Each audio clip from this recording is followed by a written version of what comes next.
How's it going? Welcome to another Locksmith Late. I'm Jareth Garza. We're just going to get into it. We're going to bring in my co-host, Eric. What it do? What up? What is with the dude Lebowski glasses? What is that? That'd be cool like Chris, man. Speaking of which, we got Chris with Lockjaw Manufacturing with us. Look at this white boy. Yeah. Suwoo. So, what's going on today, fellas? Chris is wearing a fucking banana shirt. I know what's going Chris on. Looks like cool. He's like dressed for a strip club, like VIP. Out of the strip club right now. This is just a front, you know. This is all green screen. There's actually ass and titties. This is all ass and titties back here. You can't tell. Yeah, that's how I know you're lying. You ain't never had none of that. It looks like a fucking character from Grand Theft Auto. Yeah. That's what I can tell you from stories.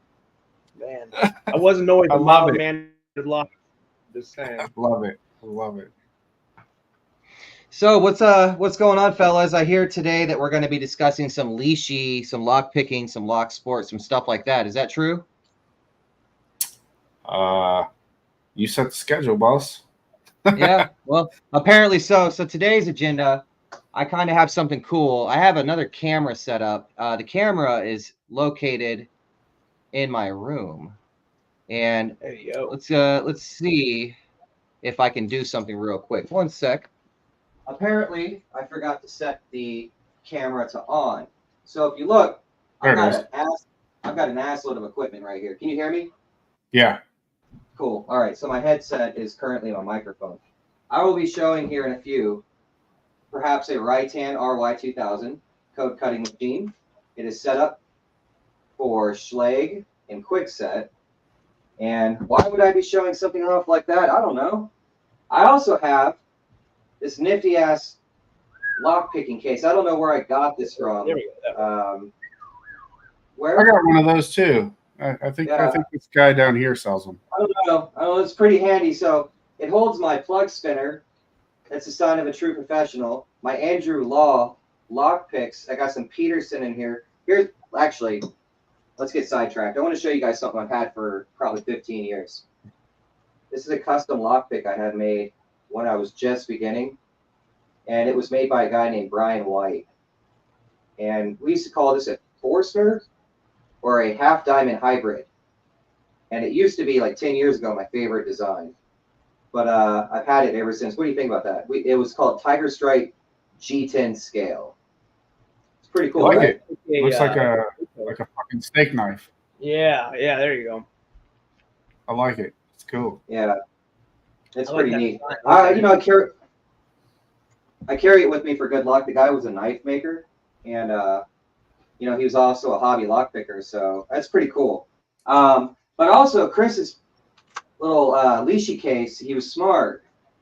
He made a pocket, 2 pockets actually, big enough and capable enough of holding leafy tools. So you can obviously see what I'm doing here. I have my SC or my Schlage and my KW, my Quicksets, separated. Easy access. You know what I mean? If you opened it up all the way, there's pockets on the back too for more leashy space. Have I utilized it? Yeah, you can see here I put spiral key extractors in that pocket, which always poke through the fabric and end up stabbing me. And I probably have nothing in this one. But yeah, this is a pretty awesome pick case. Does it glow in the dark? I can't remember. It does, yeah.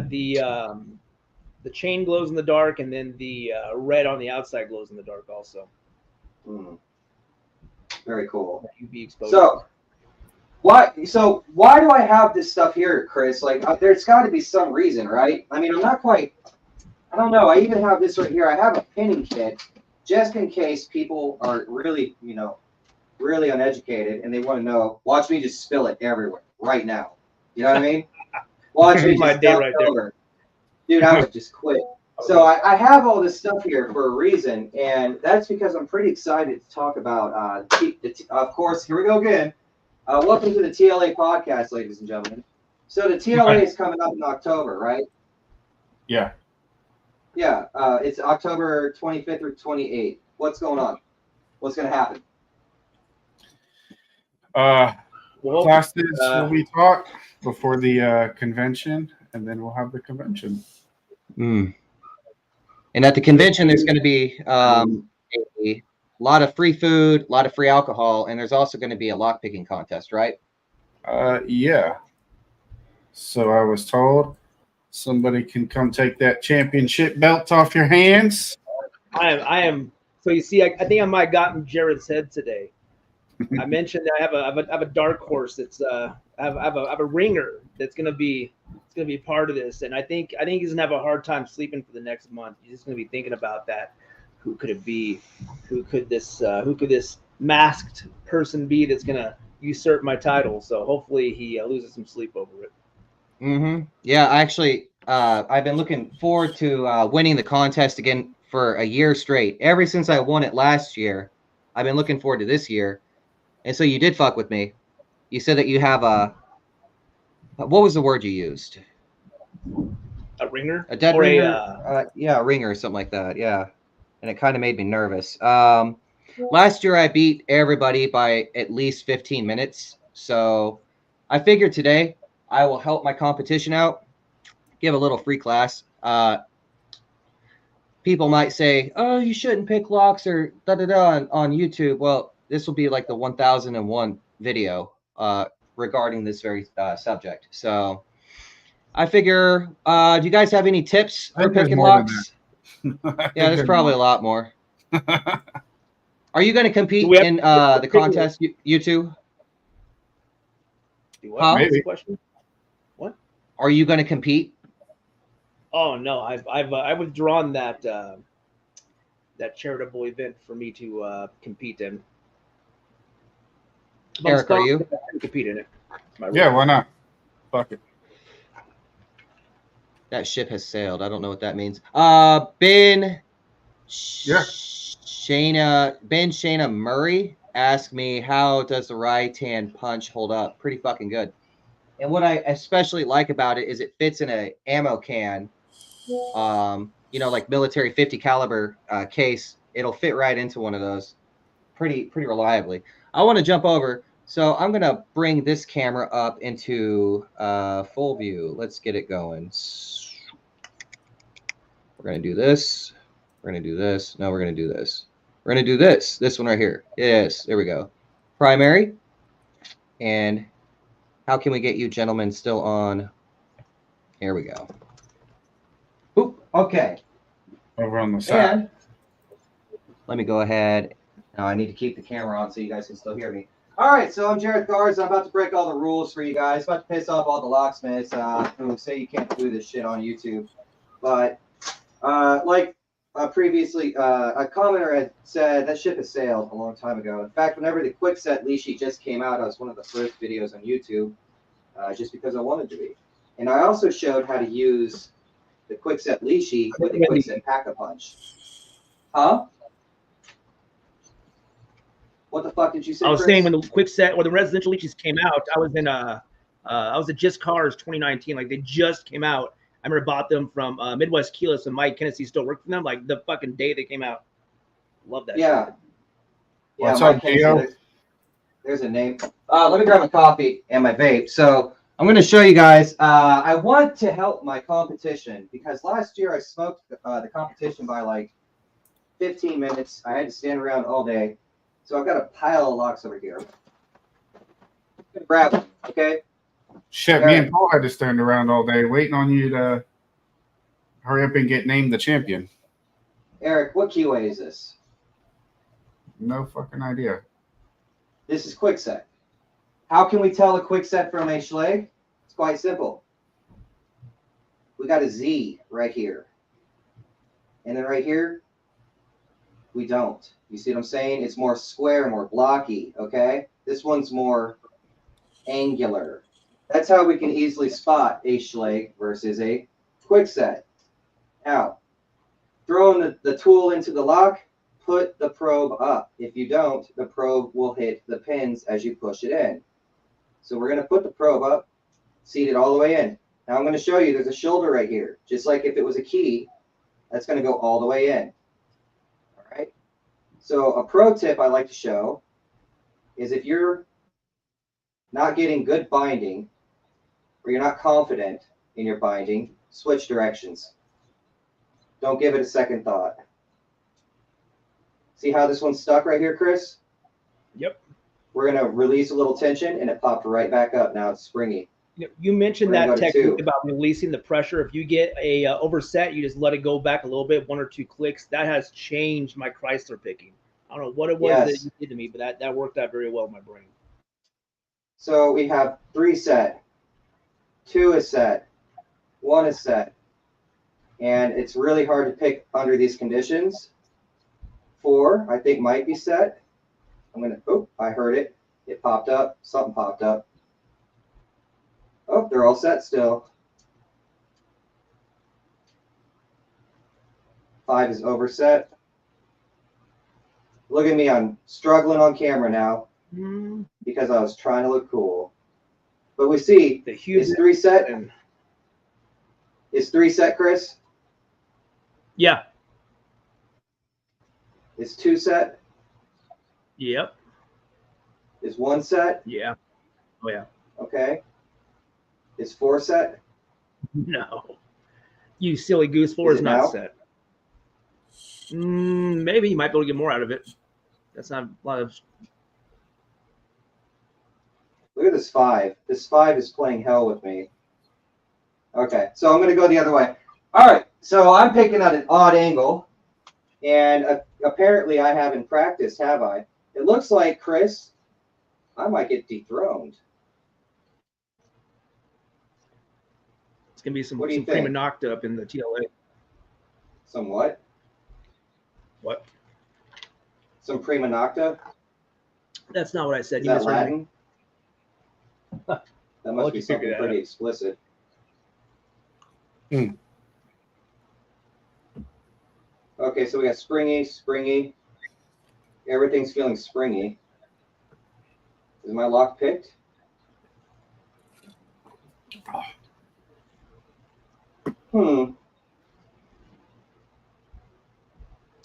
That's weird. I'm so stupid. What's my problem? What's my problem? What's your problem? Is that a 6-pin? Yep. we got a 6-pin right here, sitting, chilling. So that's pretty funny. Apparently, one of these got thrown in, and we are going to have to use this tool now. So this is the SD4. So we got set. You see, my tool's not all the way in. Now it is. My stuff wasn't lining up. God, I can't wait for this fucking competition. I'm going to smoke everybody. You're going to smoke so many dudes, Jareth. You're going to be smoking them all, just one after another, nonstop. You first. Heard it live. I know how much you've been waiting. See, all the difference is made in the right tool. Well, aren't we stupid? Jareth, how can you tell how many pins are inside of a lock? Well, you can take a lockpick or anything. I've reset the lock. And you can put it all the way in. Huh? You're going to put it all the way in, you're going to pull it out. What? Maybe we should make a tool that doesn't fuck up your picks. This doesn't fuck up your picks. So you're just going to push all the pins down.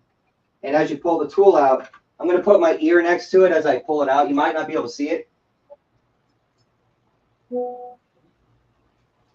Can you hear the clicks at all? Could you hear those? I hear nothing. No. All right. So I know what you're talking about. It's anyway, real tough. you can count the amount of clicks. We got 1, 2, 3, 4, 5, and 6 clicks. So that would be a 6-pin lock.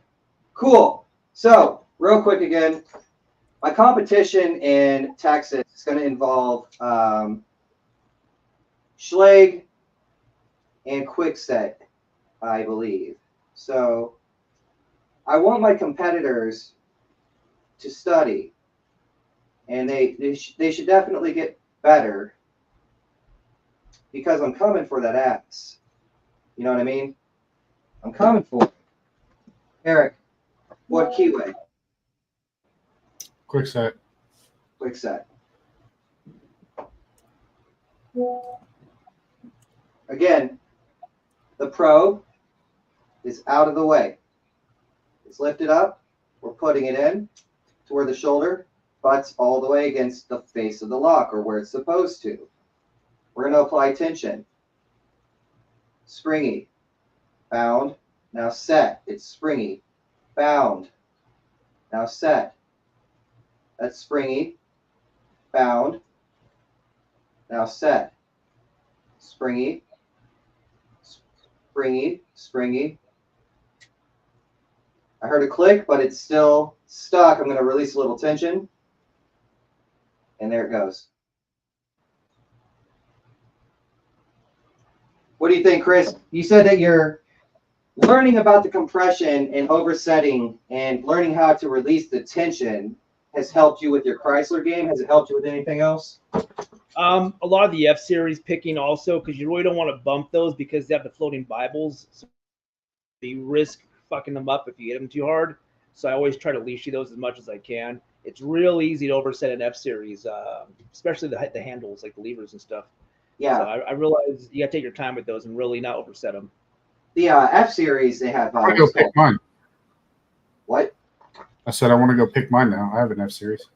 Yeah, you should. The F-Series have what are called T-pins. The drivers on them are T-pins. The pins actually have a post, and the spring goes around it. And whenever those first came out, I remember we were passing them around lock sport communities or lock picking communities, and we were really having fun with them. So here's a Yale branded Quickset profile deadbolt. This was actually malfunctioning on a local customer's house, and I took it off his house and kept it because I had to replace it.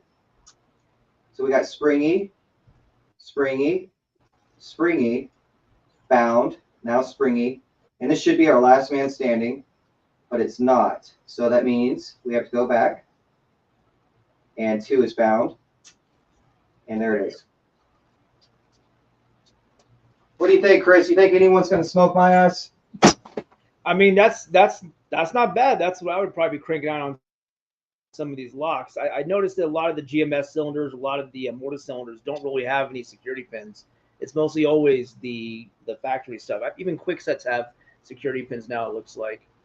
It also depends on who sets up the locks and what locks they set up. Because some of those locks, I mean, I was on that track last year, and some of those fucking locks are they're field use. This isn't, someone didn't go to Home Depot and pull out a fucking box of them. Like, someone went to the junkyard and grabbed those out of their bucket, you know?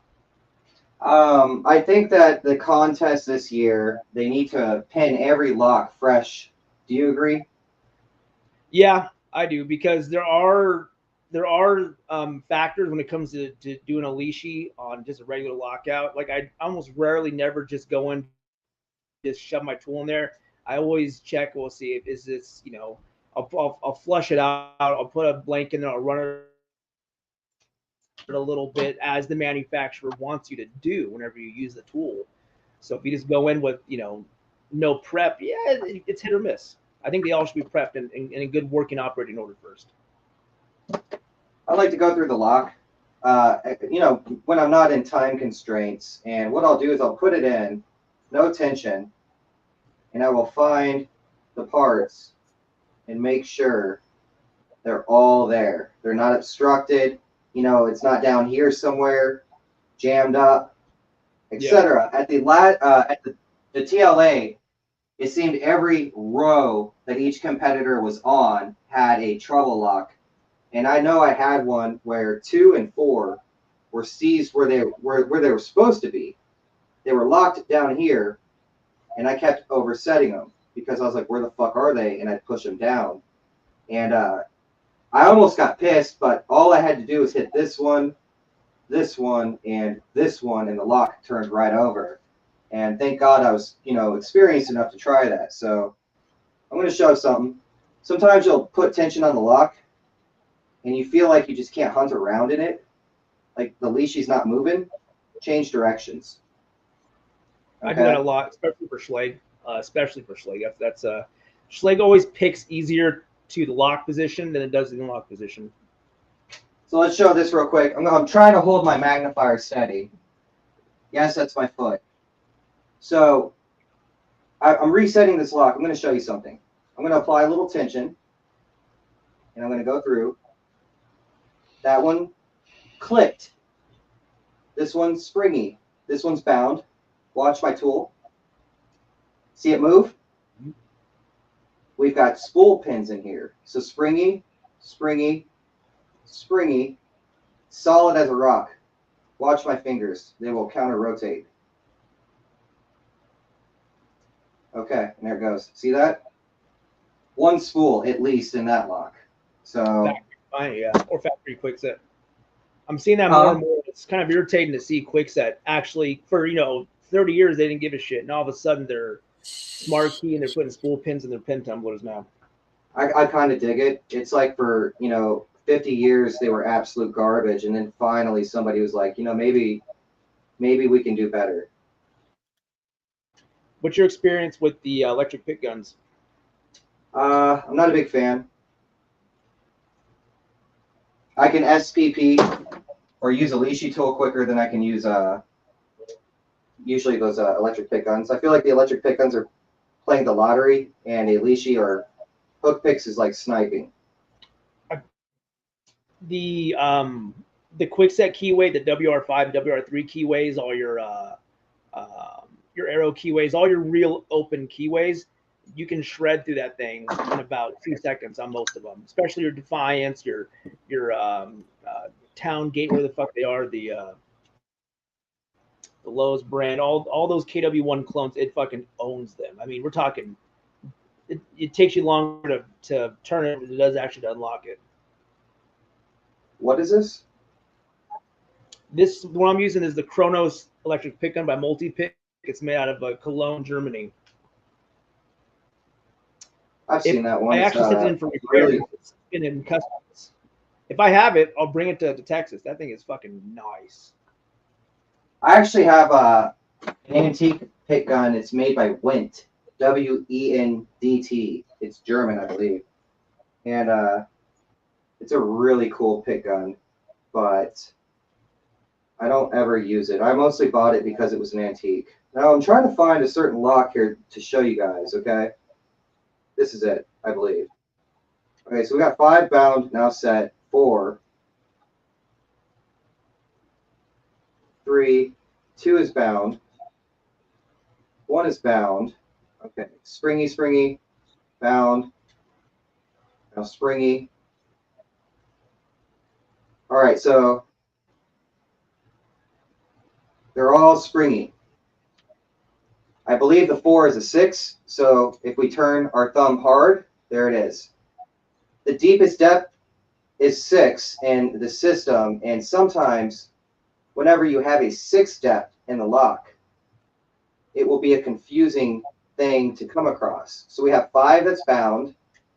Now it's springy. 4 is springy. 3, springy. 2, bound, now springy. 1, bound, now springy. Springy. 3 is bound.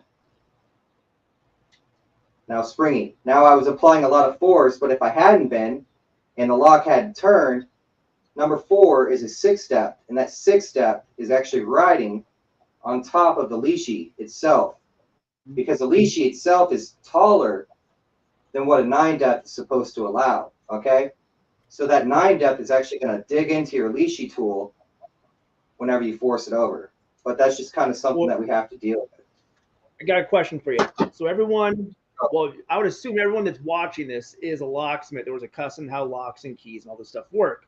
So how and why does a leashy work the way it does? So when you're picking a lock, we all know it's just a single pin pick with a graph and a tool and a guide. But how does that system work with the binding order? Why does binding order work the way it does? I hate that stupid question. I mean, it's a good question. It's a good question. See, this one had a 6 in it as well, I believe. Mhm. I had to kind of put some love in it. Yeah, right here. The 2 has a 6 right there. So I had to give it some extra boop, and it crunched right over. So binding order is basically determined by the tolerances of the lock. The lock it cannot be machined perfectly. If it's machined perfectly, then it won't work. And that's because the stacks have to be able to go up and down freely, and to do that, they will stagger the pin stacks in a way, just with these marginal inconsistencies. Well, they're consistent, but they're imperfect. And so, because it's imperfect, it allows the key to actually go in and lift the wafers. Now, because these staggered pins, these holes, these pin stack holes are staggered, when you apply tension, when you rotate the plug of a lock, because it moves, you can see it. When you rotate it anyway, you're hitting a pin against the shear line. That is your binding pin. The first pin to collide with the shear line is your binding pin. So all right, so we stick it in, we have no tension, and none of them are going to bind, okay? They're all going back to where they're supposed to. The springs are pushing them back. Now we got to trap them, and so we're going to just apply some tension.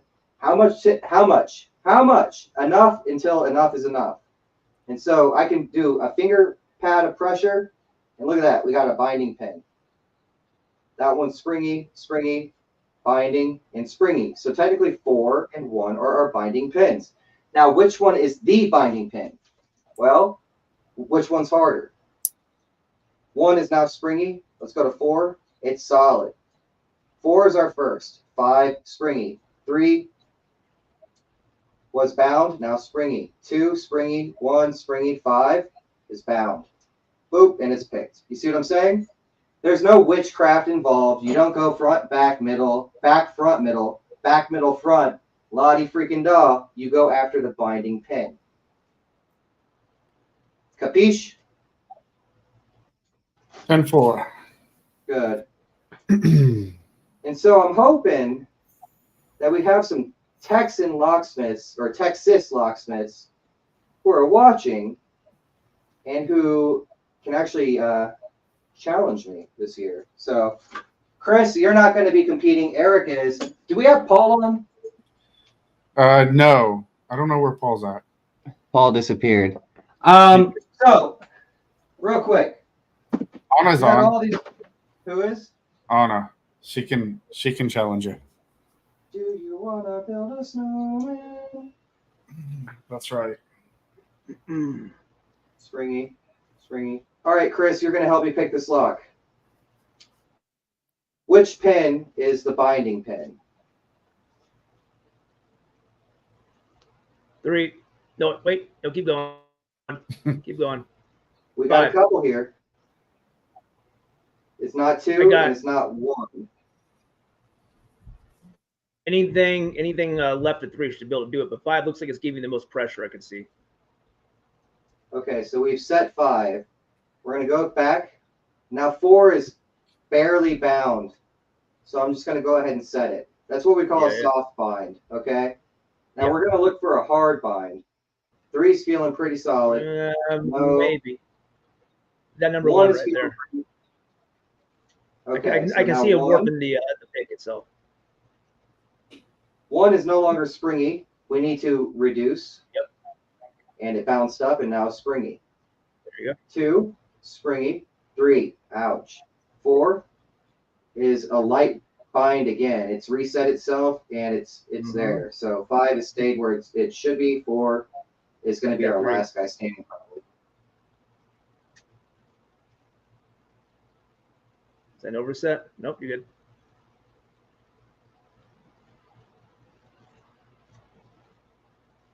Hold on.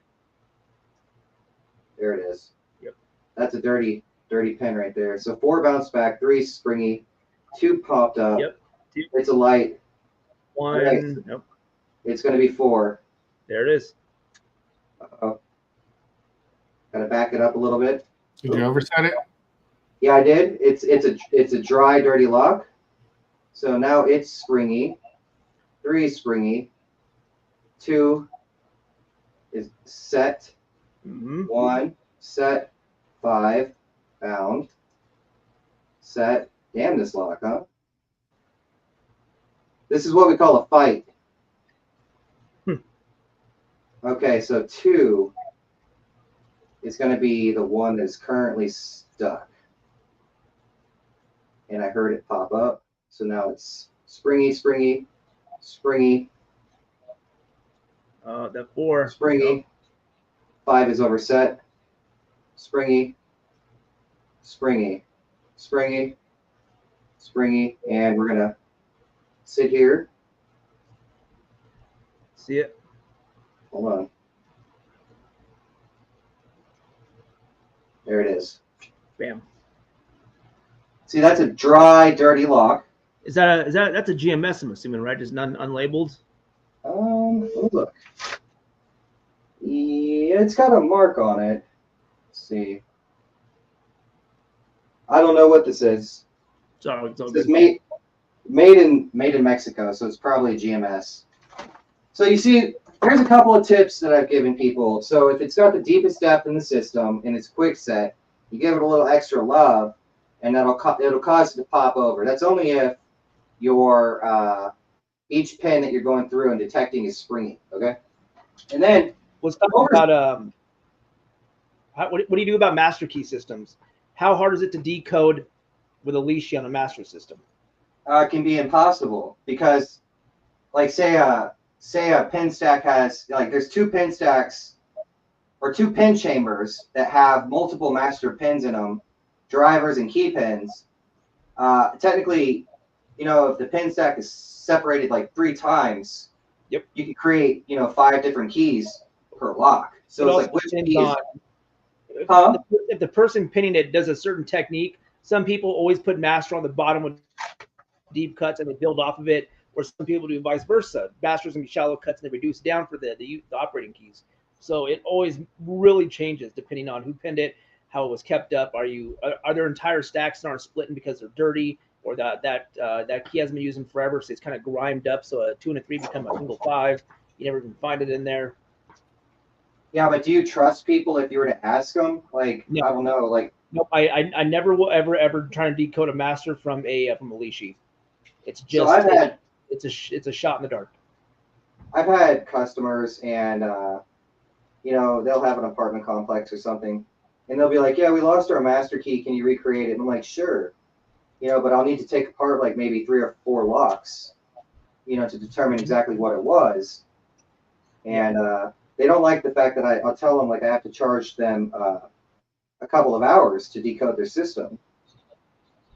So if we look at this, I picked this lock, okay? It's not accurate, though, too. If you have a system that's, you know, shitty Defiant locks, and then a mix of quick sets and a couple Wisers that have been augmented to work on a KW system, master system, and you're going through there and you have a fresh cut punched quick set key, you're going to get a lot of turns, but there's also a lot that are not going to work. I mean, yeah, this is true. A lot of times people will modify old locks to fit their system. So, like I said, you never know what you walk in. Let me grab a couple keys. That's the truth of it. 1000%. Okay, so I've got a couple key blanks here in my hand. So, Eric, what keyway are these? KW1. Yeah, these are quick set. Fun fact, people say this is a house, right? It looks like a house. It actually is a K. So a lot of people don't know that, but that's actually a K for Quickset. You didn't know, now you know. That's one of my favorite things to point out because I used to think it was a house for a house key. Looks like a house. We're going to decode this real quick. It could be. I mean, double entendre, art, beauty is in the eye of the beholder kind of thing. Yeah. So, it might have been done that way on purpose. So the Rytan RY2000 is a manual machine.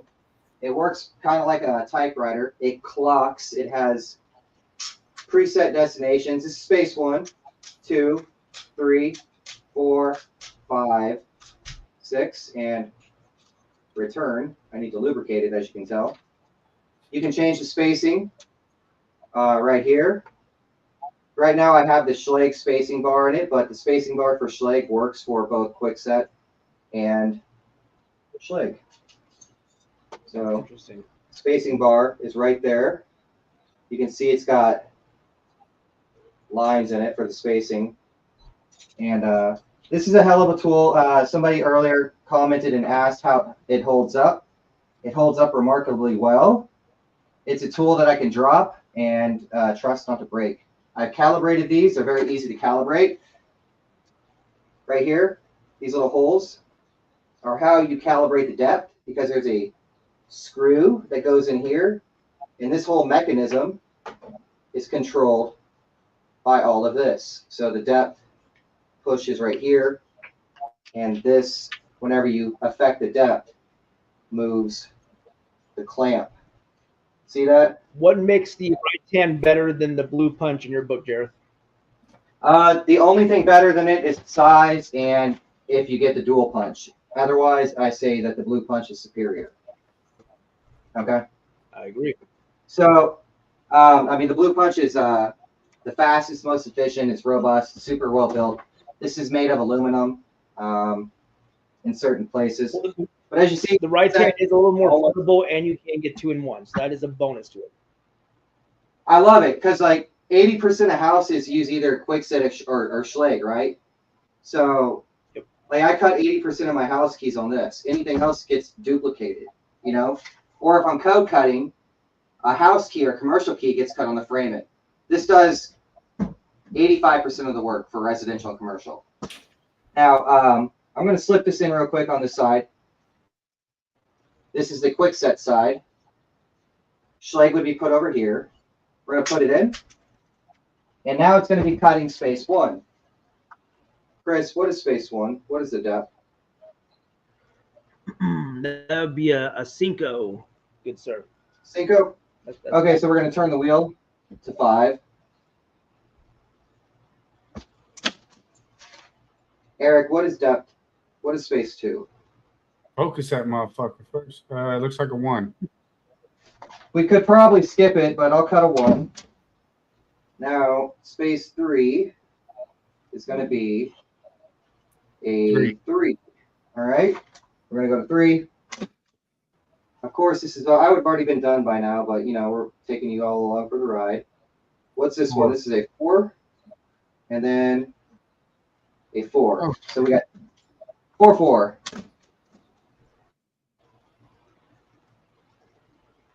Let's see what happened.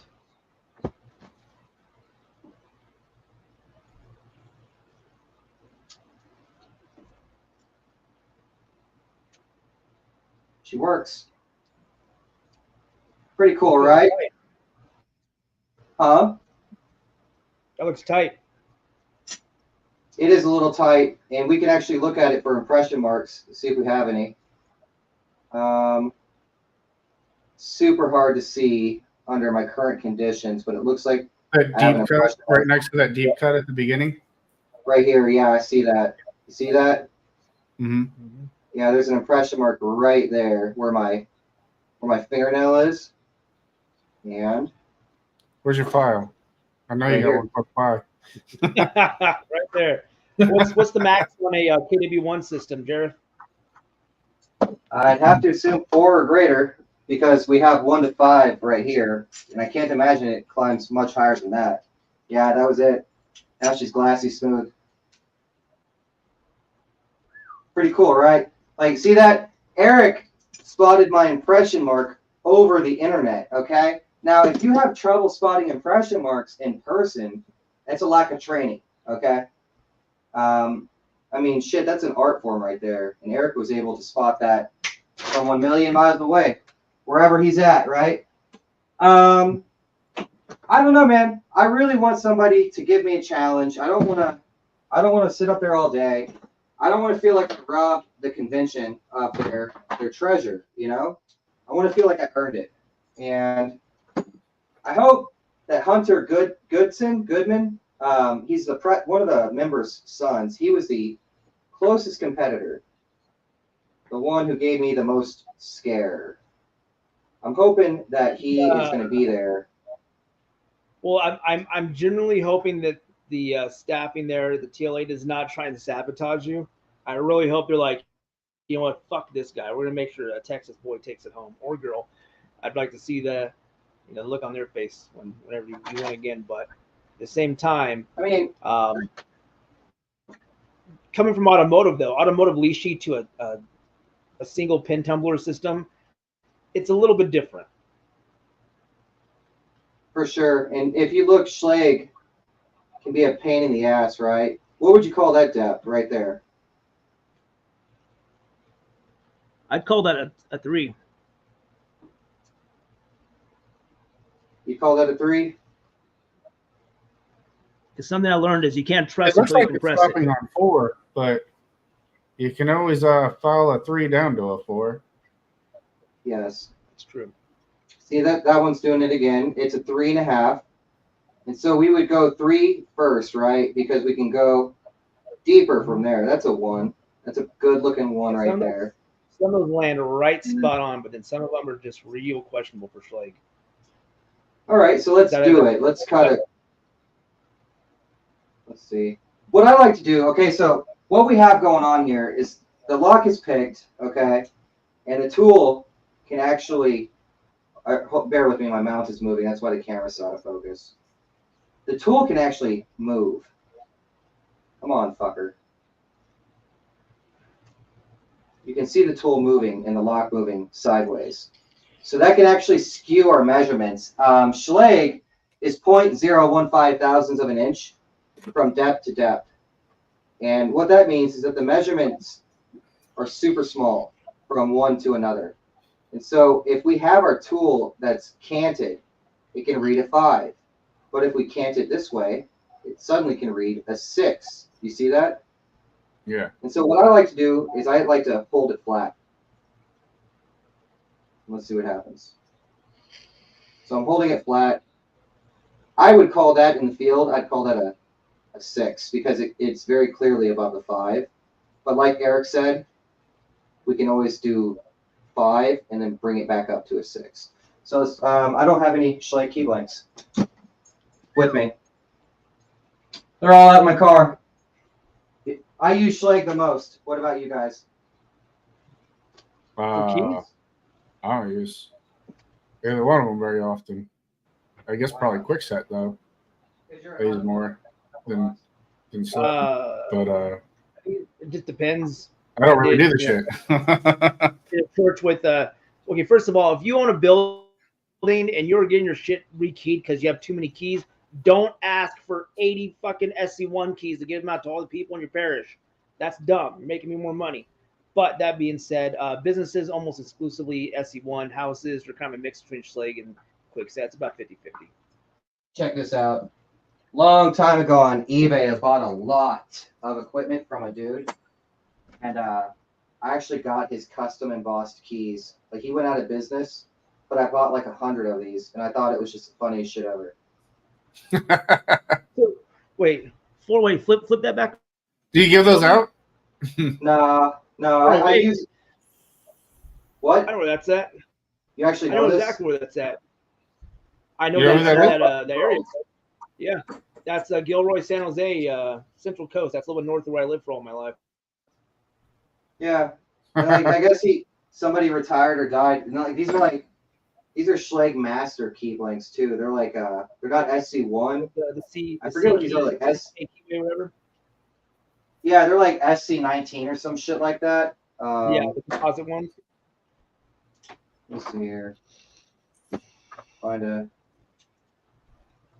Make sure it's see. I got should some be of those. right. Cool. I don't know how well this machine will cut these because so like people may be wondering like what's the difference between an SC1 and like the master keyway? The warding is thinner so that it can fit into more keyways because Schlage they use a letter system like C, E, F, EF, etc. And Like this DM6 is actually cut. yeah, well this is actually like the master keyway. It'll fit into all the subordinate. There's a couple profiles. keyways So that Schlage does not give out that they use for like certain facilities. There's a couple that Schlage has like for their own factories and stuff that are exclusively theirs. It's kind of like their own proprietaries, but it is still basically Schlage keyways. So we had it looked like 6-4. So 6-4 maybe. 5-3. Oh wow. And I told Eric actually the other day. I said, "Hey Eric, if the lock fucking sucks, that you can spin it the other way, and sometimes it'll give you a better decode.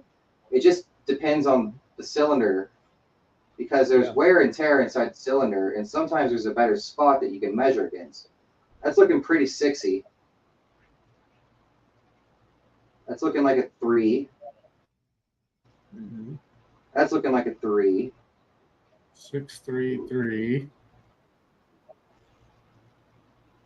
Ooh, 1. I'm gonna call that 1. You never see 0.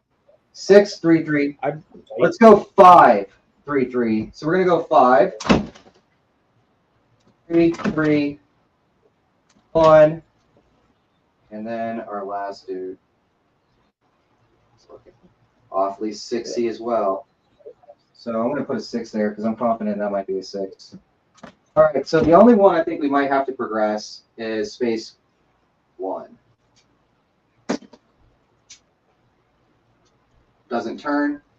Now, what we could do here, we're going to clean our key off using whatever we have. I'm going to put it in.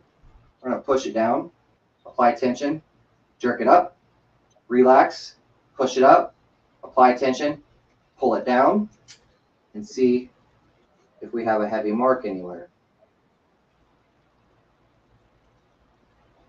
It's super hard to see. Yeah. Right there between your fingers. In space 1? Yeah, was that the first Let's, yeah. So we thought it was a 5, right? We're just straight up. Yep. So we're going to chop it to a space 6, which it's still at because our space 5 was a 6. Actually, the key fell out because, like I said, it's more narrow. 1, 2, 3, 4, 5, 6. I'll make sure I tighten that bastard down in the machine nicely. All right. Still not it. It's close. See, this is the thing with Schlage is that they're a real pain in the ass sometimes due to the high tolerance. I actually picked and decoded one the other day that was at 8s and 9s only.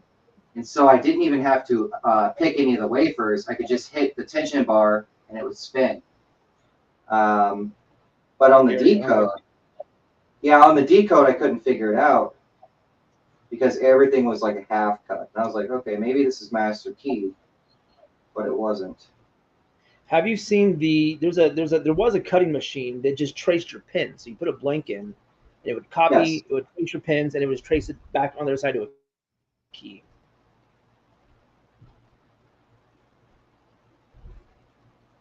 So look at that. There's 3, 3. Maybe it is a 0. Wouldn't that be some shit?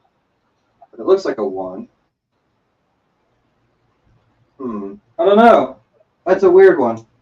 Let's take it apart. Chris, did you have something you wanted to share?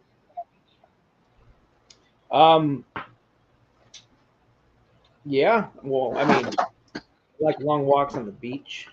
Yeah. I'm not a big fan of apples. It's just my favorite thing. I've never really been a big fan of pickles either. They're not, I get it. I like cucumbers. I like vinegar. I just don't like them together. Wait, what did you call me? What did you call me? Oh, you said vinegar. I'm sorry. I'm sorry.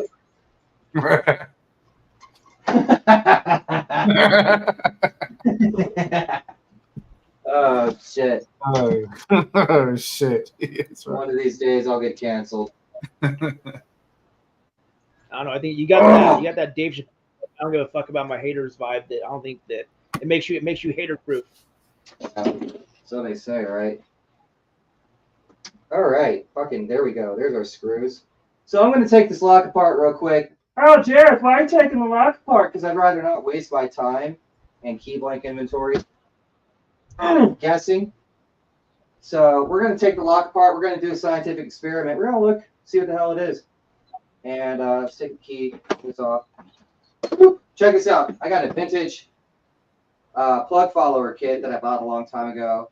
And this is a testing cylinder that you would stick it to a vise, right?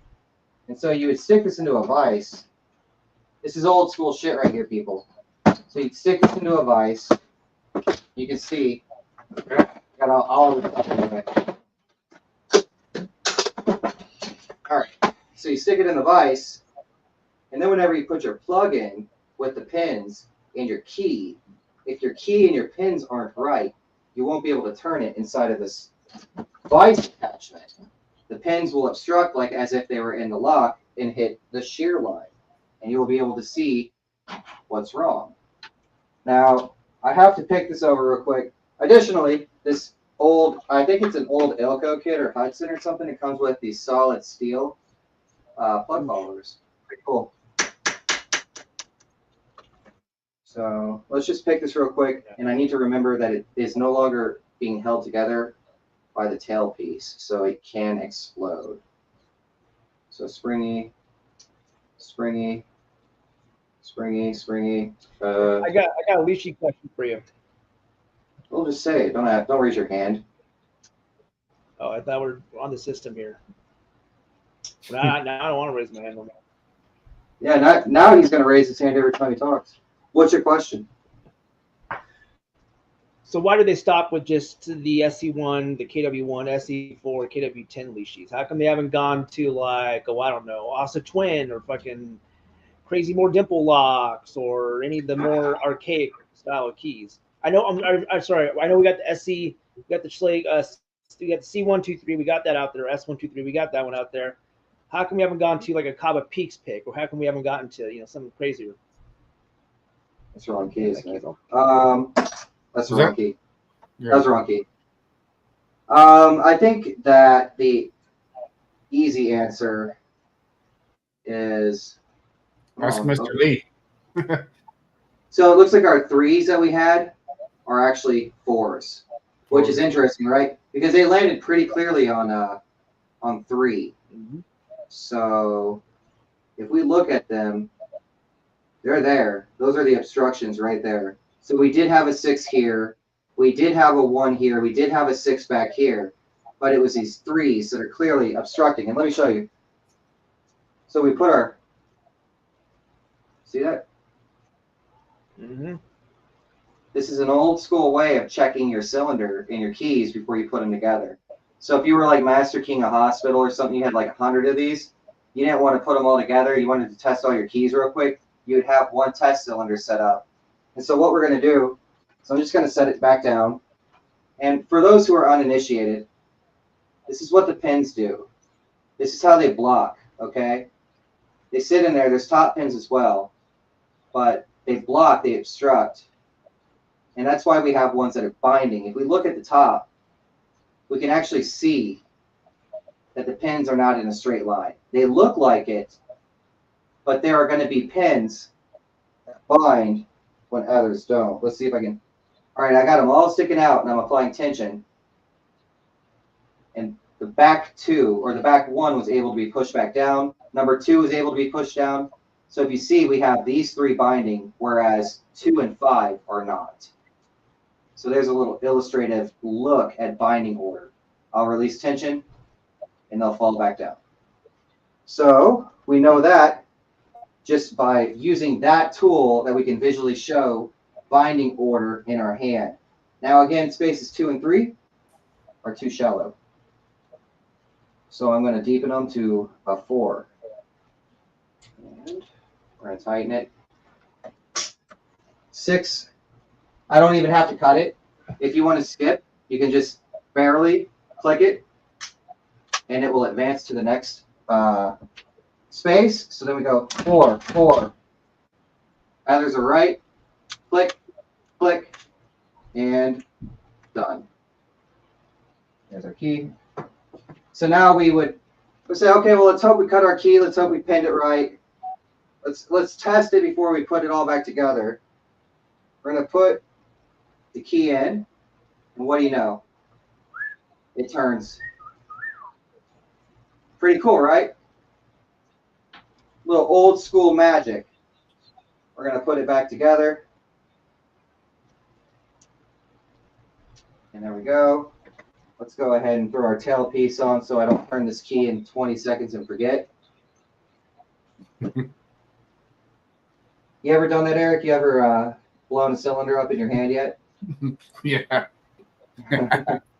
You're not a I locksmith. do that like more than I'm proud of doing. I'm not ashamed to say that. I do shit way more than you. Dude, I've had some particularly hard locks, like when I was especially new, like figuring out like the difference between like Dexter, Weiser, Quickset, Brinks, and all that. And there were some miracle jobs that I pulled off where I was damn lucky to get the key to work. And I'll be like, fucking finally, and I'll pull the key out and it explodes everywhere. And I'm not trying to say that Keydex, is it Keydex? Yeah, Keydex makes a follower that has the ball bearing in it that lets you reload. Super simple. I don't work for Keydex. I don't endorse them. They don't sponsor me. But that top pin loader is fuck. I have 3 of them just in case I lose one of them. All my pinning kit. I love that tool. It's pretty funny. I think it's funny whenever customers ask me, they're like, "Can you duplicate my key even though it says do not duplicate?" What are the rules on that, Chris? Do you know? So it depends who you're asking and when you're asking and how you're asking. If you go up to a kiosk, they'll duplicate it. You go into a lock shop, they're going to probably say, well, you know, who's this for? They might put some pressure. If you go to fucking anyone that doesn't give it, they're going to copy it. It's an open keyway. You just say, okay, well, then copy it to a fucking regular house key. It doesn't matter. A LOA the rules of a LOA I believe will say you cannot copy it though. That's their bylaw. You're not supposed to. But well, that's stupid.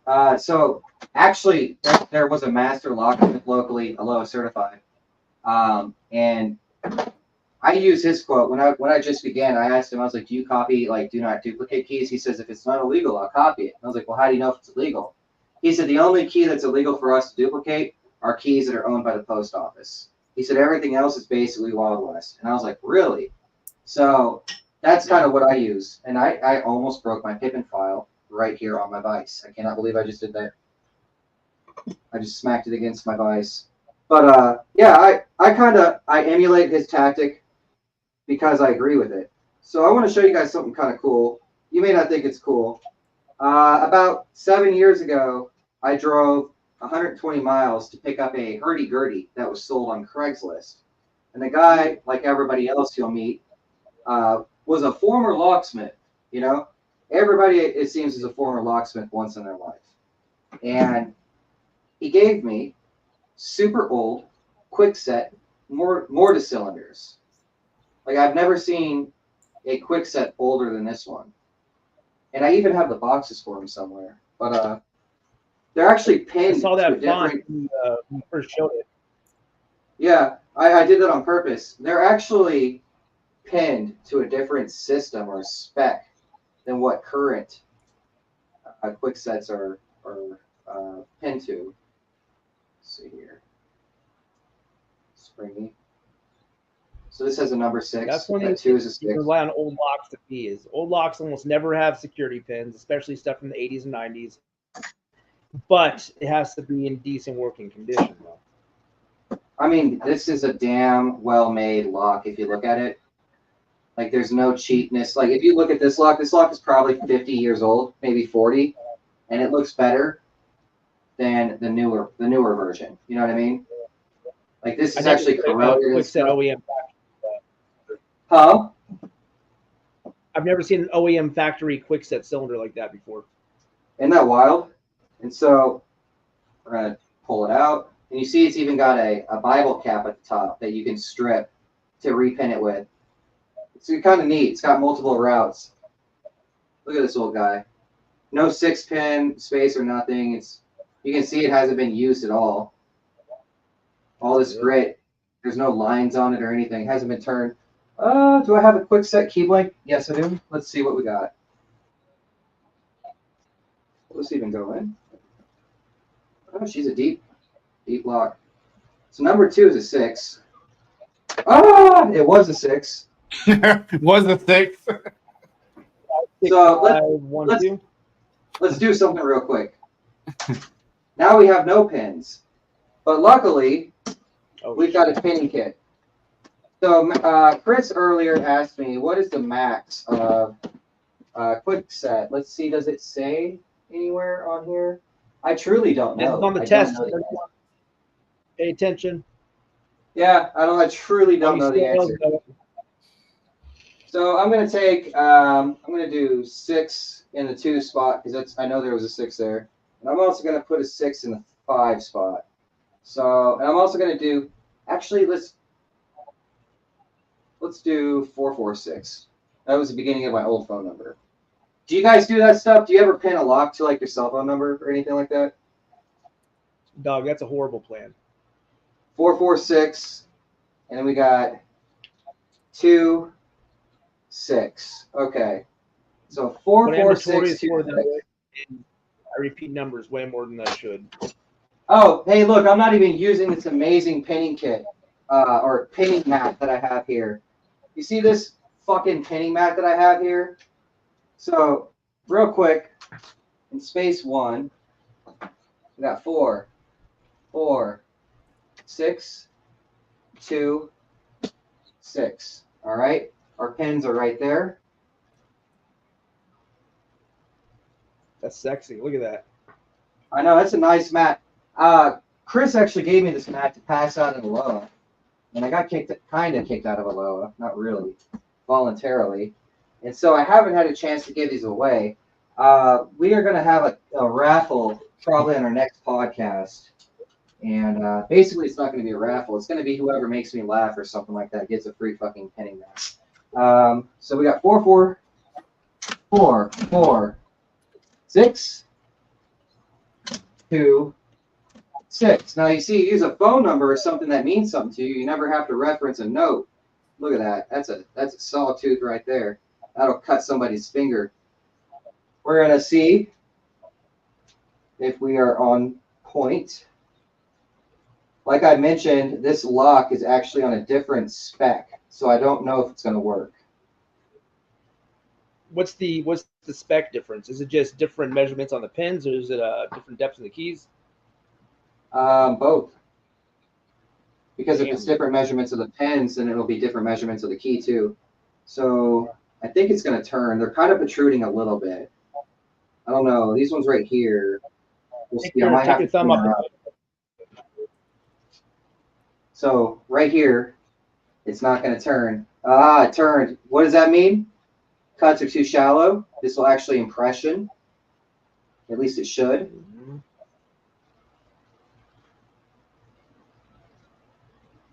Yes, you can see it right there. 1, 2, 3. Yeah. The third cut looks like.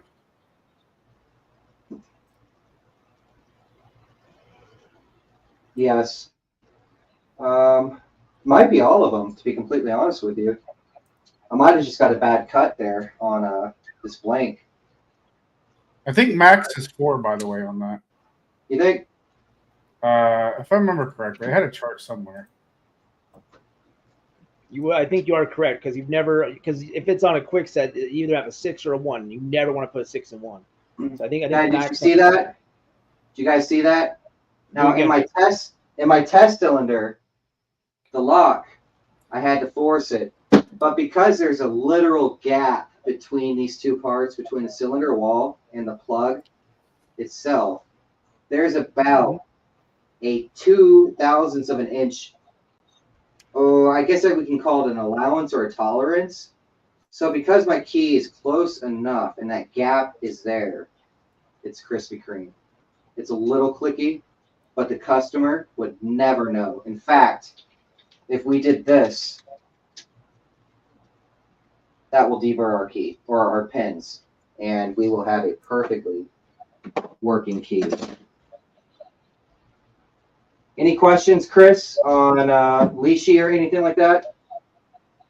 Most residential I'm pretty confident with. Reading F-Series is kind of, they're really springy because that Bible does have some give to it, because it does have that float on it. So those can be a little tricky, F-Series knob and lever handles, lever cylinders. But quickset super easy. Okay, how about this? Using the KW1 leashy to read or to pick and decode Wiser.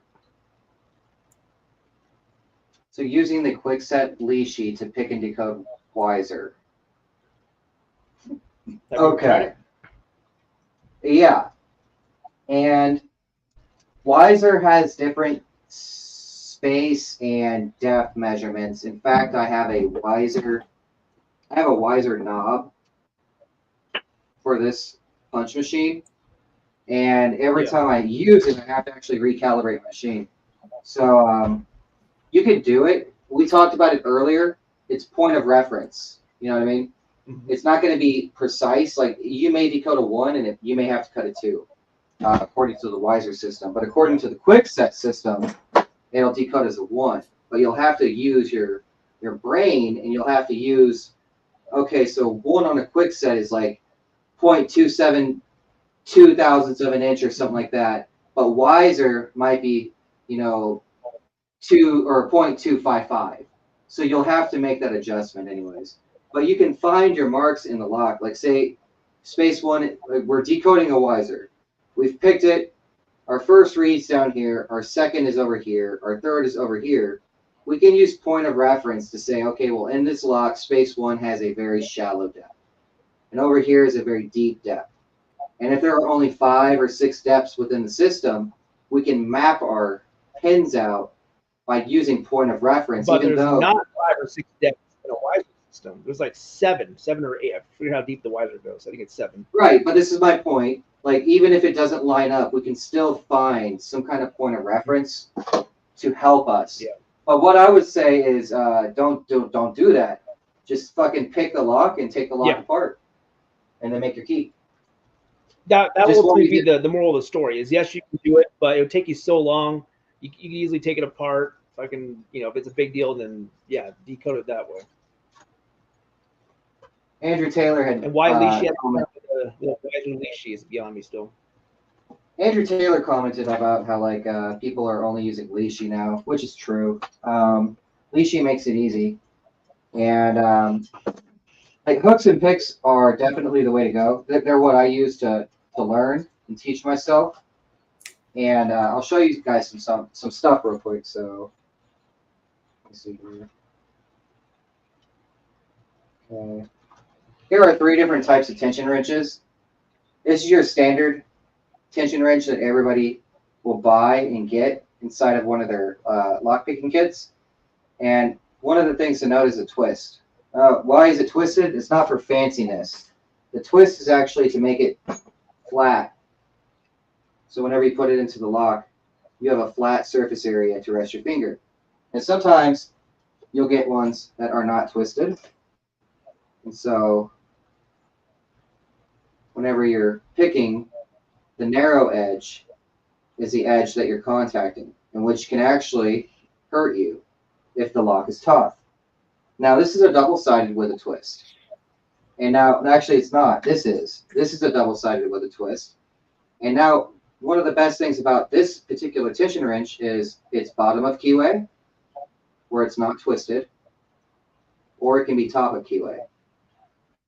The top of keyway is very good for SPP picking because it creates enough space for you to really get down here and hit your maximum depth pins and also get those really shallow ones, get a good angle of attack. Now, this is strictly top of keyway. This is what we call a pry bar. Peterson, I think, was one of the first to develop this, but it's serrated right here, or it usually is. I don't think this is my serrated one, but this would be for top of keyway tension right here. See that?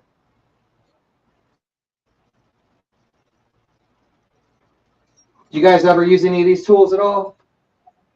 Yeah, here and there. Every day. Every day. Good, you're still using them. Most of the new guys don't use any of these. So real quick, Before I learned on, before I got the leashes. these are hooks. And you're going to see that people will call them short hooks, but that's not true. If we look, the hooks will have different angles of attack. You see what I'm saying? Yeah. This one is it's kind of reaching out. This one is good for attacking the back of a cylinder where there's a deep pin in the front, so you can get around it, under it, and get that pin that's behind it. You know what I'm saying? This is let's see here. This is a short hook. This is a short hook. This is a medium hook. And I might even have a long hook in here somewhere. You got a D-Force pick in there? I don't think I do.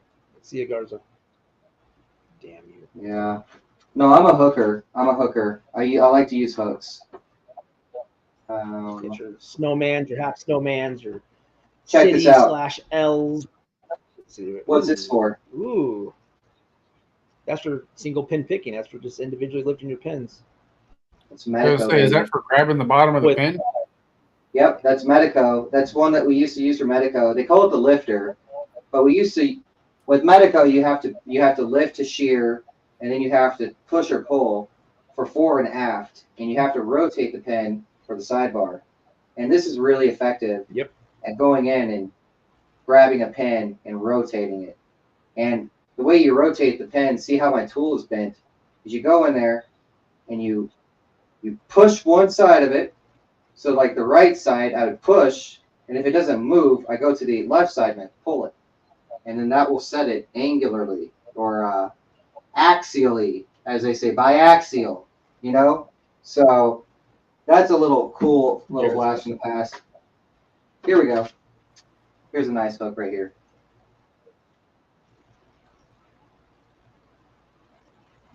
Have you seen any of the picks that Killer Maru does? No. I'll send you a link, dog. That stuff is crazy. Maru is Japanese, so nice. and Maru usually means sun or something like that in Japanese. So I wonder if that dude's Japanese. No, he's from Italy. We were talking about working with him on a couple different designs for Killer Maru Industry Store. Yeah, there's some stuff that we were talking about together. That dude's a weeb, a weeaboo. Real quick, let's just see. One thing you can't do with leashes is rake locks. See that? That's one thing you can't do with leashes, and I think a lot of people forget about that. You know, like how easy it can be to rake open a lock. This fucker doesn't want to open now. Let's go in and attack it. So we got springy, springy.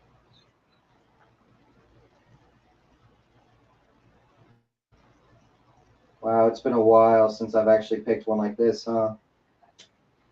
Have you ever had a chance to play with the pin tumbler jiggler sets? I don't know. They're trash. What is that? It's jiggle keys for, residential pin tumbler locks. No, I've never fucked with that. They're garbage. Who sells them? Fuck. Same person that does Octa keys? Yeah, it's like the residential version of OctoKeys. Is that what you're talking about? Yeah, kind of. They're just like really oddly shaped, just like fucking random cuts on both sides, and he's fucking shaking it. I think I've had him like once or twice work out of 10 million uses. So real quick, let's go over it. I mean, I fucking showed you guys some stuff, right? So we got a Rytan RY2000. We got Lockjaw Manufacturing's pinning mat, which should glow in the dark, right? It does. Yes, it does. Yeah. Look at it glow. Yeah, it's glowing. Yeah, boy. That's pretty dope. It looks cool as shit in the fan when I get in there in the dark. Yeah, I've shown you guys Pip and File. Pip and File fixed an erroneous key or one that was a laggard, didn't want to set properly.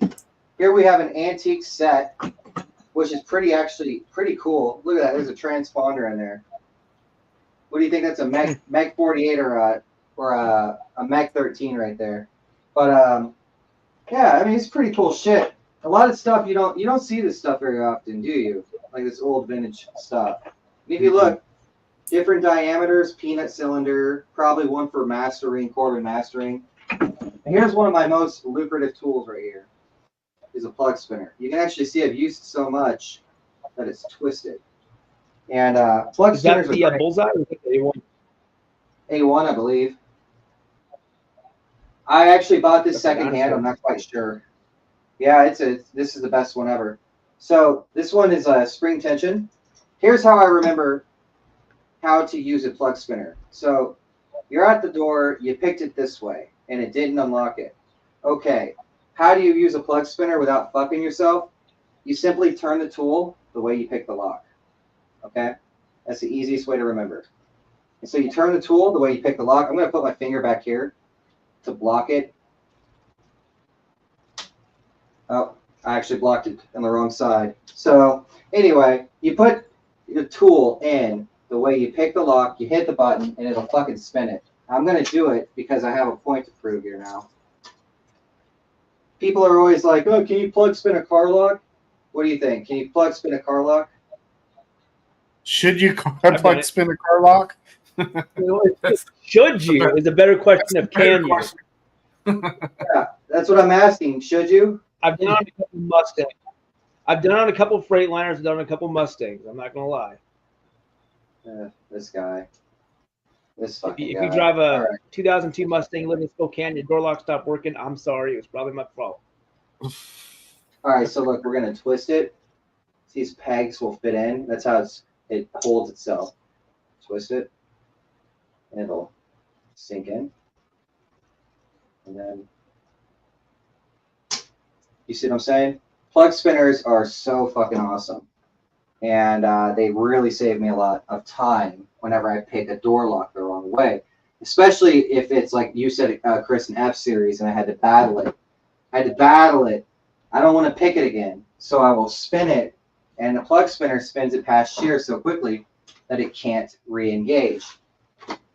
Now these... It's not that the F-Series lock is like some quality machine piece of, oh, damn. Bro, you can cut those back and get new edges on those, right? You don't have to keep reusing the same piece. I've made probably $15,000 off of just these alone. Then you should be able to buy some new ones or a pair of scissors. Holy shit! Look at that. I'm superstitious. Like any other Jackson. Do you forget who we're talking about? Yeah, I'm superstitious, dude. I'll probably make my own before I buy a new set. Jareth will use that fucking case that he's got to put in before he buys another set. No, I had that same exact kit with the same little shitty leather pouch. I'm sorry, genuine leather. I use the same one, but I'm telling you, when it gets rough on one edge, just get a fucking razor, slice off like half an inch. You have a brand new, fresh, fucking not deformed edge to work with anymore. I'm just saying, man. You're fucking killing me over here. Wow. I've been on the phone with him when he uses those. And dude, fuck that edge. It doesn't matter. He's like fucking 2 seconds. His customers, he's like, don't get mad, and then their fucking doors open before they can say that what. Sounds like he's just fucking fingering the door with that piece of plastic. Just whack. Dude, I'm real cold with it. Like, I have my technique down and everything. The last Eric, I don't think he was on the phone with me on this one. I told him about it, but I walked up to the door, and the person had called me, and they're like, "Yeah, it's 2 locks. It's my deadbolt and my doorknob." So I gave them a really high quote. I was like, "Okay," and they're like, "All right, I agree." And so I go out there, and I show up, and their garage door's open. And I was like, what the fuck? And so I walk up, and I was like, do you want me to go for the front door or the garage door? You know, the door that goes into their house and leads them in. And they're like, well, there's only one lock on the garage door, and there's two on the front. I was like, I choose garage. I always choose a garage. And that's because the garage door. Why do you choose garage? Why? I'm going to tell you. Now, the garage door will have a gasket that goes all the way up and down and around the door jamb. And so if you can grab the door handle and you can pull it like just that much, you got yourself an easily shimmable latch. And basically what you do is I hold it like this, and I come in from the top at an angle. And this corner will peel in, and it will literally fucking slide right in. But you go downward in an angle like this. And literally, that's how quick I get in. I will walk up to them. I will feel the door. Don't get mad at me. And they're like, we won't. And I'll open their door. And then they're like, holy shit, how'd you do that? What the hell? And they get mad every time. So it's So do you feel bad when you charge someone X amount of dollars to do that, and you just walk up and you fucking swipe it? Do you feel bad about doing that? I don't. No. Do you feel bad? Because they had all the time before the call and after the call to figure it out. And so whenever I show up and I open the door instantaneously, I'm like, would you rather wait on me longer, or shouldn't you be happy that I'm as described, if not better? You know what I mean? There's a psychology behind what we do and how payment and value, and there's a way that all works. But like you're just saying, these houses built in the last 20 years, you know that fucking weather stripping. You've seen it. That weather stripping is like 1.5 inches thick. Well, not that's an exaggeration. It's really thick, and it compresses really, really, really bad or easily. So that trick just works, especially garage doors, because interior doors, man doors are way more susceptible to that attack than a front door that actually was made to not have that. Yeah, I mean, it's you got to think that all right, so I always get this wrong. I call it the garage door, but it's not, because the garage door is the one that rolls up, right? It's the interior garage door is how I refer to it, but the interior garage door is a second layer defense. So your first layer of defense is the garage door. All right, it's the one that rolls up. Yeah, it's a forethought. And so you usually will find that's the easiest point of access, because it has to have a huge weather strip on it.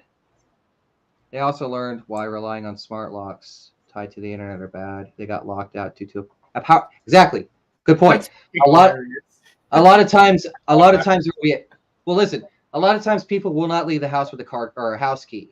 They will lock the doors, and they will use a garage number pad to shut the door and open it, and they will get in. And a lot of times the power outages will force me to be called because they can't open the garage, and I'll have to enter through the front door or the back door. But as I was saying real quick, the garage door is an afterthought, like you said.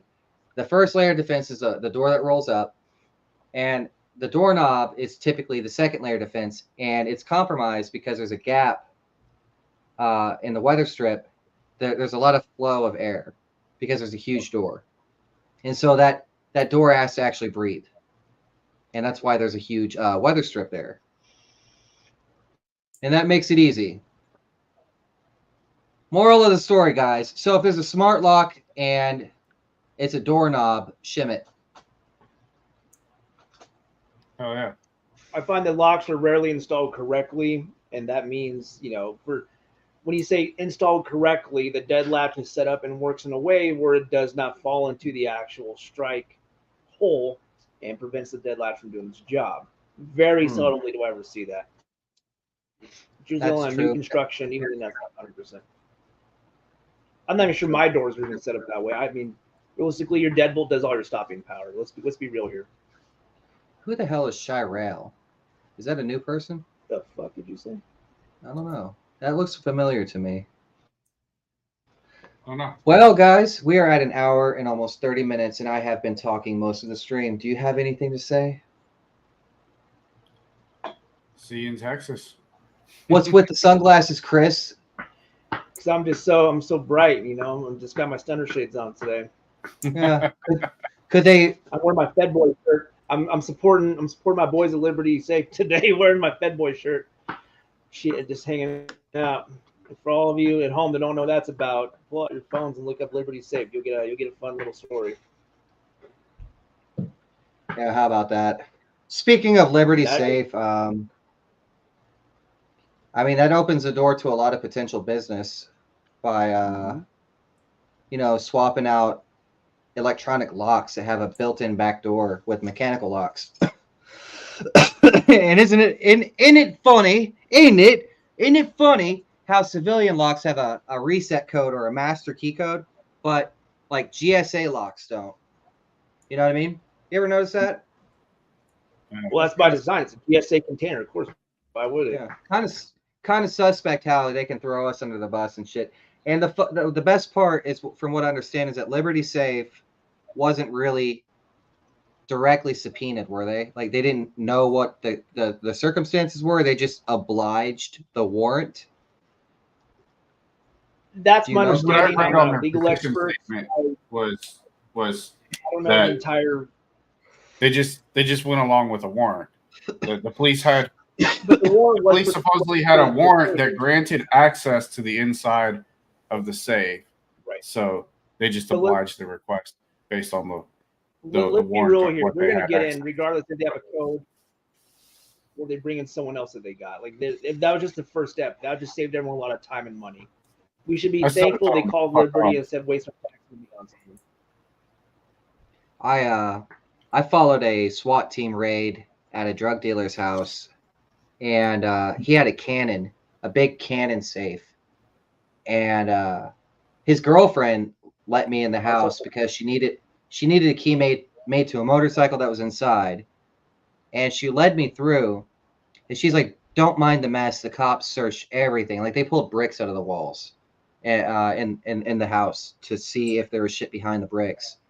And he had this big Canon safe, and she was like, the cops worked on it for like 5 hours, and they were like, the corner, the top corner of the door was like folded where they had pried it, and you could see angle grinder attacks like halfway down the door. You could see all this fucking ridiculous shit. Like, the door was swung and it was opened, but you could tell that they had the fire department there with like the jaws of life opening that safe. It was fucking incredible. Like, and you're right. If there's a will, there's a way, or if there's a warrant, there's a way. But I think it would be better for the public, or us in general, if we didn't comply with the government all the time. There's an age-old story that says it's the government's job to try and tax us, and it's every single living, breathing American's job to try and evade paying those taxes. That is like the ultimate cat and mouse. Speaking of cat and mouse, I feel like you've been baiting me all fucking stream. You have something to show me. Are you going to show it to me? I got some in my lap right here for you to see. You want to see it? Yeah, I want to see it. Is it big? It's big and black in other colors. Yeah? I bet it'll make me pretty happy, too. You're viewing pleasure here. Man, shut the fuck up with that gay shit. Listen. So... So right here, you can't see it, but right here I have something. This is the one of a kind, and this hopefully will not be Jared's, because I hope I go to bed every night. I say, dear baby Jesus, please bring someone to TLA that'll whip the shit out of Jared Garza, so I can just mean mug him the whole time, and I wrap this belt around someone else's waist. I every single night I just want it to happen. Locksmith Jeremy says Locksmith Jeremy says you have a cannon in your lap for me. You know what? It's better than a cannon. I think it is. It's way better than that, because this is fun for the whole family. It's this was a long route to get to, and I'm really hyping it because I just want to slowly bring it up over here. This thing right here. Oh shit! It's on my lap. So this right here. If you beat Jared Garza, or if Jared Garza beats you, this is going home with someone. So TLA, be advised. I should probably sent you guys pictures of it first, but you guys can get a look tonight. It's right terrible that your video quality sucks. Yeah, there's like no such Yeah, you thing know as what? good internet in fucking Spokane, Washington, apparently. Dog, Oh I don't my want to hear God. it. Look at that. Here. Look at that thing. Oh. Bam. I'm gonna make you solo so everyone can see it. Woo! Now tell us See what that. Whoa, holy shit! Does it say 2023 on it? Fuck yeah. Yeah. It sure does. That's awesome. If there's any way 2023. you, all right, if you can hold it up and angle it downward, like pitch the bottom there. Yeah, you got the. Oh yes, right there. Oh my God, look at that fucking belt. Oh my Like God, that. I love it. Like that badness? You like that? Yeah, I'm That's gonna all you get get. that. That's You mine. want to get it on That's now. mine. Nope. That's mine. Oh, it's a damn shame that that Texas Locksmith Association belt is going to come all the way back to Missouri and be put on my wall back here. Dog, did you I've already got a place picked out. people trying to get involved now? There's international people trying to get involved in Texas. We have out of country people that want to be part of the Texas Locksmith Association. Bring it the fuck on. I'm about as far from Texas as you can get. I am literally 2 hours from Canada, and here I am fucking flying down to Texas. What's that tell Better you? than flying up to Canada. Yeah. Well, Anna, unfortunately for you, I will crush you. I will crush you in front of everybody. I have decided a year ago that I'm winning this contest, and the fact that the belt is so fucking awesome, it just motivates me that much more. I don't think anybody's got a shot. Now, I showed tips and tricks to feed my competitors. That's good sport. I want a good competition because I want that trophy on my wall to have a great story to go along with it. You know what I mean? Better than Someone's last gonna root year. for you, I promise you. Let's just hope for that. I hope not. I'm gonna not No one take told any me that in drinks now. Texas yet. You gotta get those scrunchies and put over it. Anna said, "Bring it." Golly. What about Frank Lopez? I see he's on. He says, sweet. Yes, sir. Sorry, this fucking hit I just took is taking me out. God damn. Chris, you're going to be at the TLA. Rumor has it, people from Missouri are coming. Me. More people from Missouri are coming. We got Kansas. So we got Washington, Kansas, Missouri. We got Michigan, I think. There might even be a guy from the Philippines coming. From, Canada. From Georgia. Yeah, Georgia and Canada. So it's almost. Don't forget about the East Coast, motherfucker. It is almost fucking international. Well, that still begs the question: what makes the TLA so much better than everything else? And you've had a chance to flavor both of them, and we both know why. But you tell us why. All right, I'll go first. So the first year that me and Eric went, we actually got to see them elect a president, and whenever they elected Bruce Horn, we got to see a terrible presidency unfold, and then we got to see the association correct itself. So it was kind of interesting. We joined like after COVID, like at the lowest point of the association, and it was pretty bad, but it was still incredibly fun. I loved it. And then like we got to see like how a certain kind of person can try to control an association, but we saw that the association rebelled and they didn't go down with the captain essentially. And so that was kind of cool. And now the TLA has a great team, and they're all elected. Me and Eric were at the last election, and I think it was Don Fulton.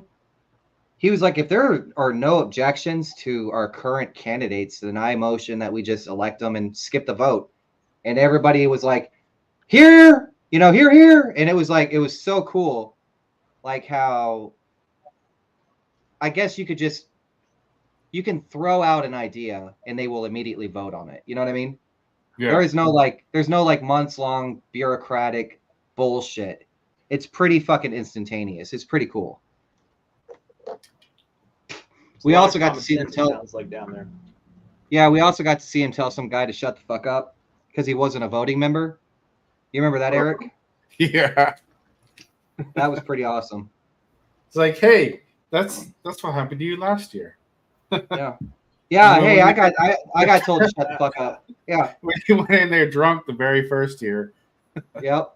They're like, yeah, you boys can sit in, but you can't, participate in any kind of official capacity. You're not members or nothing. And Jarrett's in there like talking, and they're like, hey, you're not a member. Shut the fuck up. What, Chris? It was like going to a courtroom. You can just sit in the back and watch it. You can't participate. That's what it felt like. Because they asked us, they're like, does anyone want to nominate anybody for, a different position or whatever? And Amanda Davenport was like, what was she? She's like second vice president or some shit. And I was like, Amanda for vice president. And they turned to her immediately. They're like, Amanda, do you accept that nomination? And she was like, whoa, Jarrett isn't even a member of the She ratted on me. She's like, Jarrett's not even a member of the TLA. And they're like, is that true? And I was like, I'm drunk. And they're like, hey, Jarrett, why don't you just shut the fuck up? And I was like, okay, my bad. I was like, woo, almost got kicked out. Can't go so good, dude. Meeting. That was so good. I remember that. It was fun. That was awesome. Without sucking the TLA dick too hard, it's the most fun I've ever gone to for a business-related event. You know what I mean? It feels relaxed and fun. It feels like a big right here. reunion of locksmiths. Yeah, see, Amanda's been amazing for us. Her and her mom are actually, what's the word? It's like nepotism, kind of. It's like the family is running it in a way. It's really weird. But the whole damn thing kind of feels like a family. Yeah. It's like you got the abusive, brother-in-law that no one likes to see at Thanksgiving. Thank God he's gone. And, he makes an appearance every once in a while. But for the most part, the family is pretty fucking awesome, Yeah. And by brother-in-law, you know who I'm talking about. Mm-hmm. I think it's going to be good. Hold on. We're about a month out now. Yeah, Frank, and I also sold you that Pack-a-Punch, which I regret. But, Don't you Quick set have you have Kansas City, don't you? Huh? You have Kansas City coming up here soon, don't you? Kansas City. I am not going to the IAAL. The IAAL, they want a $200 cover charge at the door.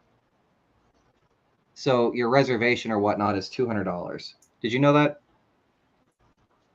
$200. Yes, sir. $200. But who's gonna? That magazine's not cheap. I'm just saying, guys.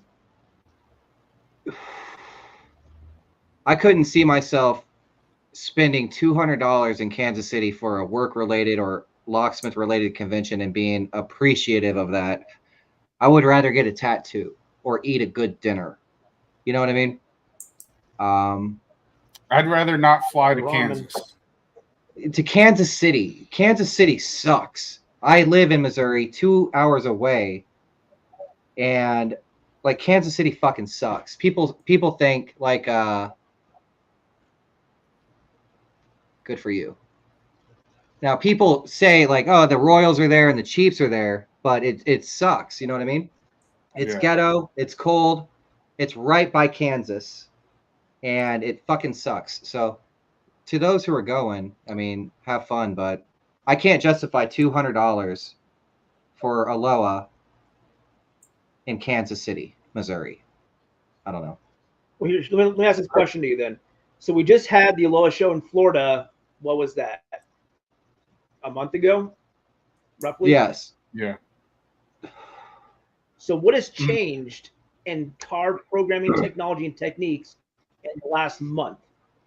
I've been to Just Cars. I've been to Loa shows. I've been to most of them.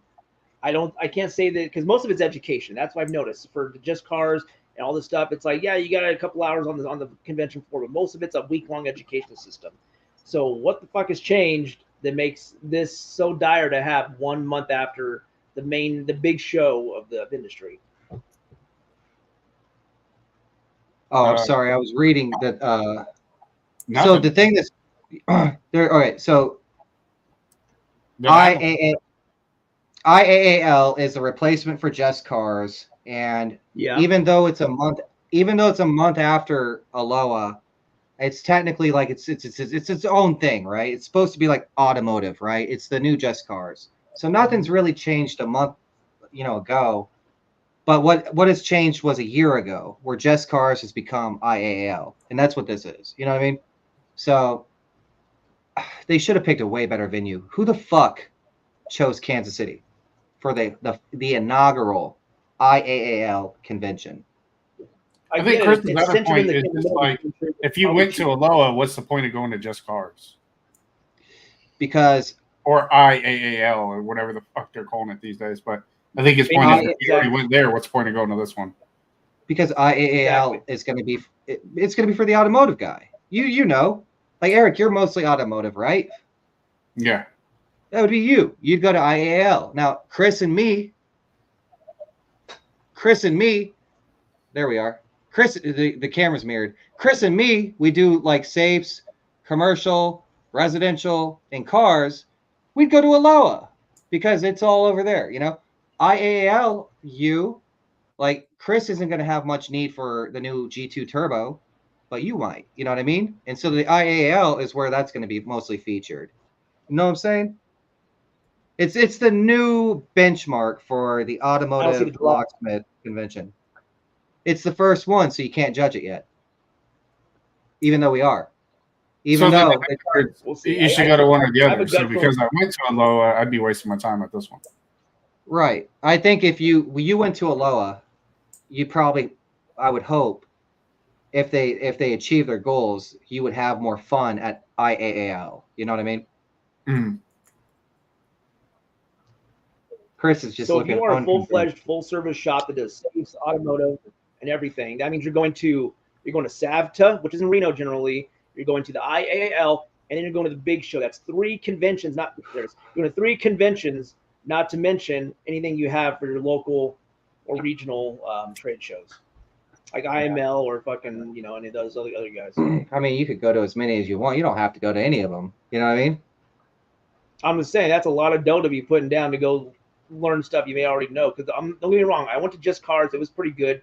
The teaching at Aloha was, it was all right. The one in Vegas last year, but I don't. If I was new to the industry, first of all, if I'm new to the industry, I don't got fucking $3,000 to go spend on a trip in classes and fucking feed myself. You're scraping by doing lockdowns. You got a good point, actually. Now that I think about that, because like you're new, like fuck, I got to go to SAVTA. I've got to go here. I got to go there. It would be wise of a convention to really hone their class schedules and, give each sector exactly what they want. You know what I mean? Like safe classes with Dave McOmie, transponder adaptation with Jareth Garza, perhaps some ECU programming with J.K. Walker. Who knows? You know what I mean? They're going to have small format interchangeable core pinning with Bill of Packlock. This is all at the TLA. You know what I mean? Yeah. In addition to many other great classes. So that's actually a fucking phenomenal point. And again, I'm sucking the cock of the TLA, but that's a good point. Well, if you're new and you want to, you want a wide variety on your plate of education, it is wise to consider the convention as a whole, like what it regards. So, if you are going to be learning safes and stuff where you want to, maybe the IAAL isn't for you. That's a fucking spectacular point. Yeah. I don't get know. that I think if it's put on by the same dickless idiots from Aloha, then it's probably going to suck just as much too. I wonder if they'll kick any fucking babies out for not having a little badge and a lanyard. Not having a name tag. Yeah. What was the how many draw? Cars are going to get stolen from there. What'd you say, Chris? Was it pretty busy? Was it a packed venue in Florida? So the hotel was so big that it took 2 escalators down to get to the actual ballroom that we were at, and they had like three conventions going on at the same time. And whenever we walked through the door, they had some like multicultural like business marketing thing going on. It was like for like Pan America, and I was like, that's not us, is it? No, those are for Mexicans. Okay. And the front counter was like, yeah, you got to go down the escalators. So we went down the escalators, and it was like another row of corridors in a ballroom. And I was looking, and it was like another setup for some other thing. And I was like, is that us? I don't know. But there was another set of escalators. And I was like, she said escalator, not escalators. But anyway, we went down out of curiosity, and there was the lock. Yeah, it was 2. And that was the Locksmith convention. Was down there. The whole thing was a shit show. Yeah, it sucked. So when I was in Vegas, we had the opening like ceremony night, right? It was like a big fucking everyone rub elbows and hang out and stuff. It was cool. They have that little fucking weird booths full of alcohol in the corners. So me and Tyler Thomas were like, fuck this shit. So we went and stole a bottle of wine, and we went next door because they have an indoor rodeo in Vegas in this hotel we were at. So we had our Aloha convention meet and greet going on for that night, but next door they had women's mounted shotgun targets. So we're sitting there, realized they said, fuck this convention shit. We went next door and we're drinking wine, and we're watching these ladies run around on these fucking horses, and there's fucking targets shooting with their fucking shotguns and rifles and shit. These fucking moving targets and stuff. That just goes to show you that it was pretty fucking boring. Dude, that sounds fucking amazing. The hotel where Jareth and Paul were at, I guess they ran into a bunch of people that were going to a belly dancer convention. And we considered leaving our convention to go find that one. Okay, yeah. So I fell in love. Dude, I would move in to the hotel I stayed at. Because like when I grew up across the street, we had the Bosnian ghettos. It was an apartment complex that was 3 different complexes. And they all looked alike, but they were different colors. But they were full of Bosnians, Russians, and immigrants. And the resort looked exactly like it. And I was like, wow, that's weird. And the whole night I got to watch belly dancers going in and out, the girls going in and out of the convention because somebody was getting pissed off at them, and they kept pulling the fire alarm. And so they had to evacuate the entire pavilion like 3 or 4 times throughout the night. And you had all these girls in like these real fancy dresses and shit with all these like pieces of metal hanging all over them. And they were out there talking and like dancing and shit. It was really cool. It was really cool. And there was a lot of frogs. The same week.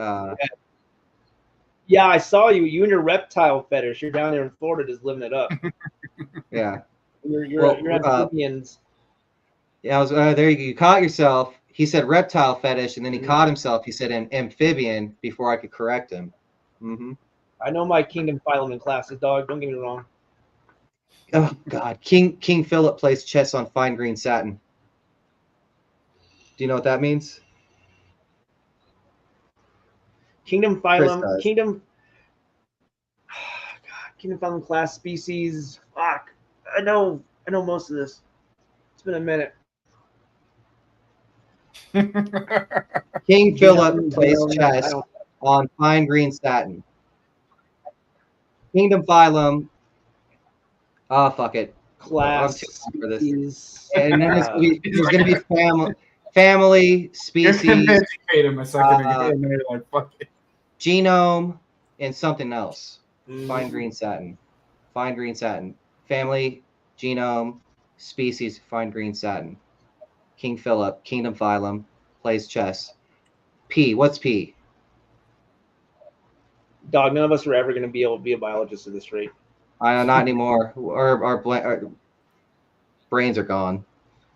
Malachi, King Philip's classy old Ford goes slow. Genus. That's right. Genus. People are probably Yes, so there fucking you go. lost right now. I thought it was about Locksmith. What the fuck? What the hell are these guys? What's wrong with these idiots? This guy has video games, and this guy over here, I don't even know. This guy is Japanese in the background. This is you know what this is. You can't read that. I can't read it, dude. You're like 240 fucking pixel rate right now. I don't know. I tried. I'm downstairs in Let's my bunker, see. my video game bunker. No, I can't read it. What is that? This is Hal's Moving Castle, dog. Okay. It's the original theatrical release poster. If you know anything about that. I was gonna say Kira. Yeah, I don't know that stream quality there. I don't think they have high speed internet over there in Washington. It's probably too close to We Canada. don't have high speed internet.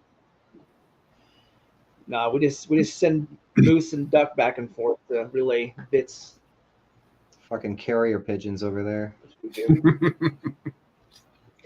Well, Chris, do you have any new exciting products or promotions going on within Lockjaw Manufacturing? So yeah, actually, there's a couple of things. I just want to say real quick that if I saw you in a park and my daughter was in the park, I would be watching you very, very closely. Why did you say that? Look at you. Why would Look you at say you. That, It's the fucking shirt. Man, I would be shirt? watching you like a man. It is everything. Everything is red flagging me about you right now. You look like a college dropout who wanted to be a cop or some shit. I'm fucking dying, dude. I'm gonna tell you a secret right now. I changed my Wi-Fi ID to say FBI van because I always park my van out in front of my house all day, and none of my neighbors have come to talk to me at all. It's been like 2 months. They just won't talk to me no more. They all think I'm a Fed now. It's weird. Yeah, I did that one time. I did DEA substation, but I'm not convincing. You know what I mean? I'm walking out smoking weed and shit, and they're like, "Oh, okay." So right. Well, that's because you look like an Italian prisoner from 1850. I'm telling you, that curly hair, dog, is what it is. I don't know why we're wearing sunglasses. I swear that's from a movie. Why are you wearing sunglasses? I'm wearing sunglasses because Chris is wearing sunglasses. I said I gotta be cool like him, so I'm gonna put my stunner shades on too. I feel like I don't know. That's literally the only fucking reason I put mine on. I just wanted to mess with Chris. So, Chris, you got a special going on called Sweat Timber.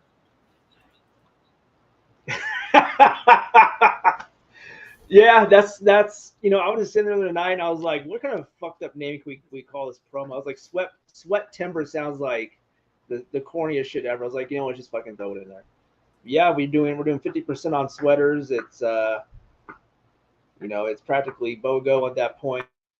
So if you love sweaters, you love lock picking, you love just being a cool person in general, you should check it out. Lockjaw Manufacturing, lockjawmfg.com. We got a whole range of sweaters there. We're looking at kind of something for October too, because we love Halloween. I really wanted to get some new picks to the marketplace, but we're not going to make it. So maybe spring right now for design and implementation and producing them and everything. But actually coming out soon. I actually saw on eBay that there was a set of Halloween picks. I want to see if it's still there. Eric, what did you say a second ago? Sorry. I said his punk ass still doesn't have any fat man clothes. Only little guys. I'm with you, man. I'm trying to grow some of this stuff. I promise you. when we restock, because when we first started this years ago, I said we should definitely get smalls. We'll sell smalls. We got to shift that range the other way now. So I think the small size we're going to carry is going to be large. Damn it! So you mentioned special designs on lockpicks, and I'm completely into that. I showed a custom pick that I had. I have another one too. I actually know where it is. I might go get it. But what would you do? What kind of designs are you talking about? So, Jesus. My daughter's blowing up my phone. I sent you some of the pictures of them. That was the sculpting we were still looking at first. Before we started 3D modeling, we wanted to do something, a little more cult, a little more necro, warlock, kind of evil. Have a different. One of the thoughts we had was doing something that was all based on the 7 deadly sins. So you have like different rakes that have different characteristics and different handles or different colors and different looks and feels. So every single one of them is a unique but still really highly effective pick to use. So what's your obsession? What's your obsession with the occult? Obsession? I mean, so this industry has a very plain Jane, very monochrome. It feels kind of boring sometimes, the designs that are out there. It's everything should be stainless and professional. Don't get me wrong. There's nothing wrong with that. So you're saying they all feel like Wayne Wiggins of the world? They all feel pretty bland. I'm not. Bland. If you look at what a lock picker by trade, and what we do is pretty damn cool.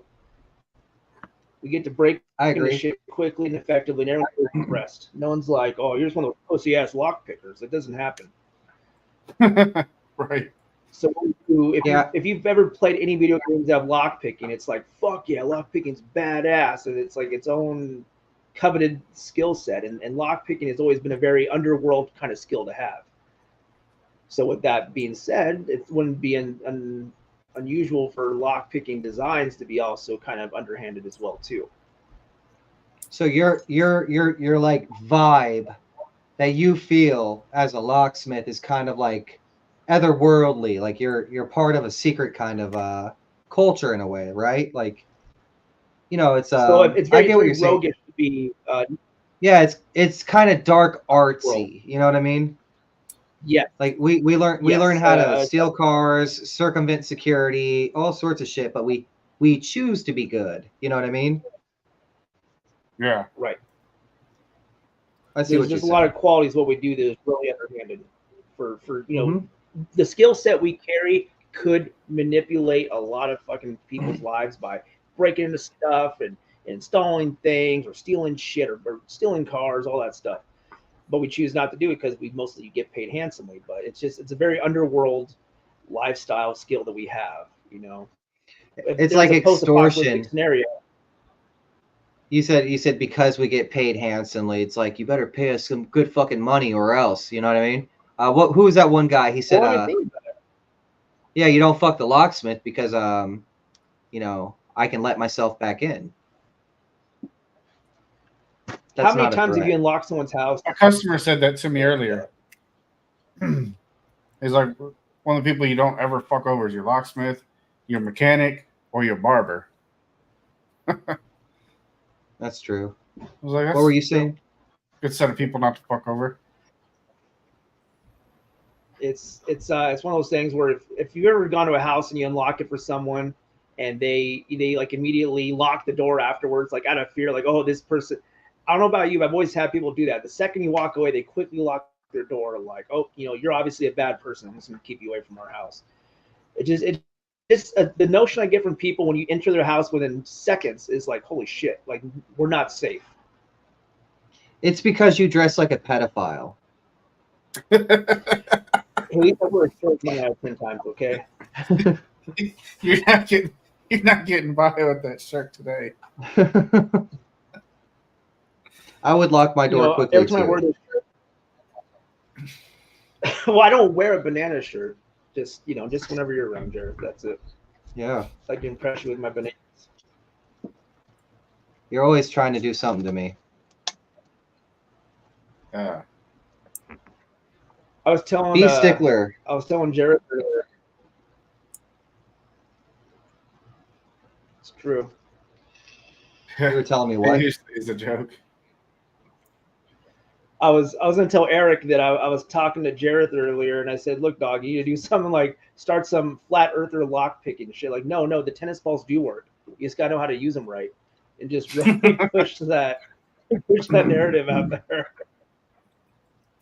Right. I've honestly thought about doing it, like coming up with some crazy shit. I saw some guy, he took a key and he was like, this is how the criminals get into your house.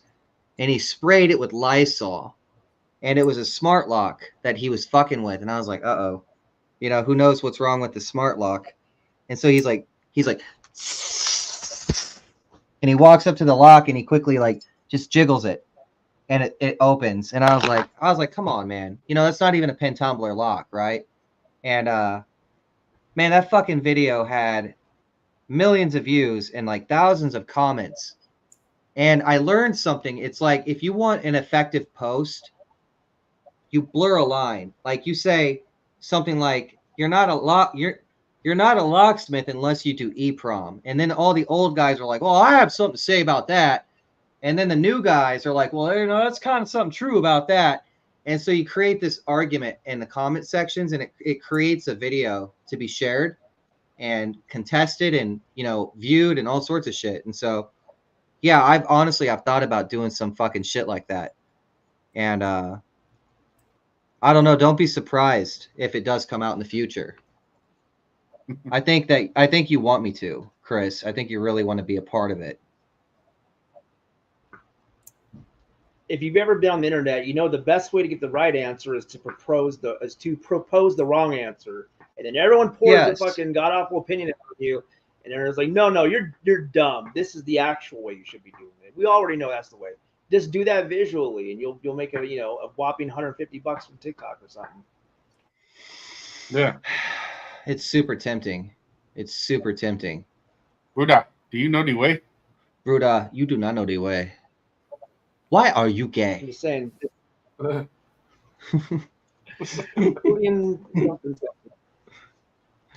if it creates drama, it gets views. Yeah, he's got that right. Create a video that's right there, around the shoulder. How about that? Like that. Yeah, is absolutely right.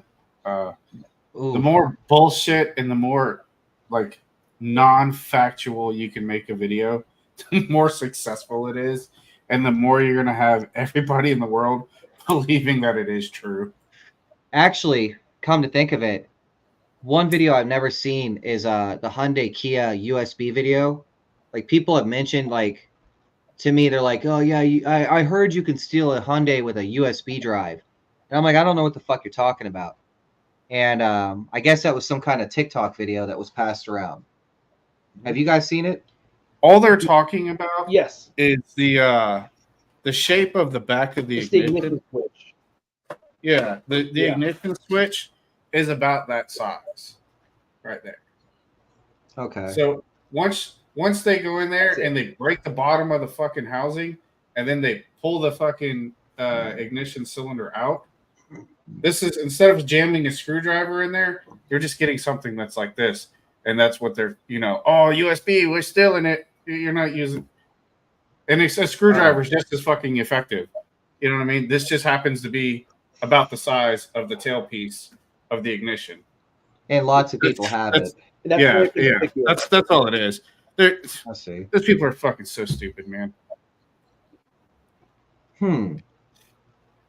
So it seems that a common theme is like you take a household item like Lysol, a plunger, a tennis ball, a USB drive, and you try to incorporate it into some kind of, lie.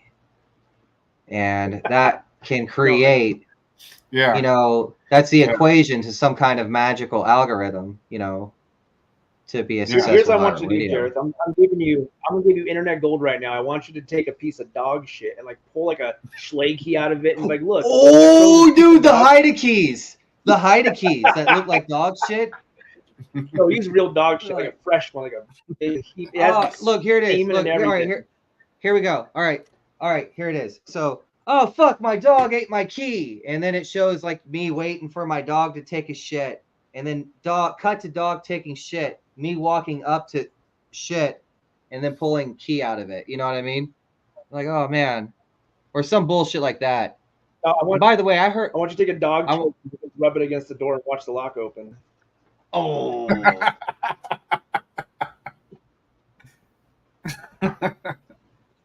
at all the kids rubbing dog shit on doors now. You can do it. You can do it, Garrett. They got. Oh, I don't want to be that guy.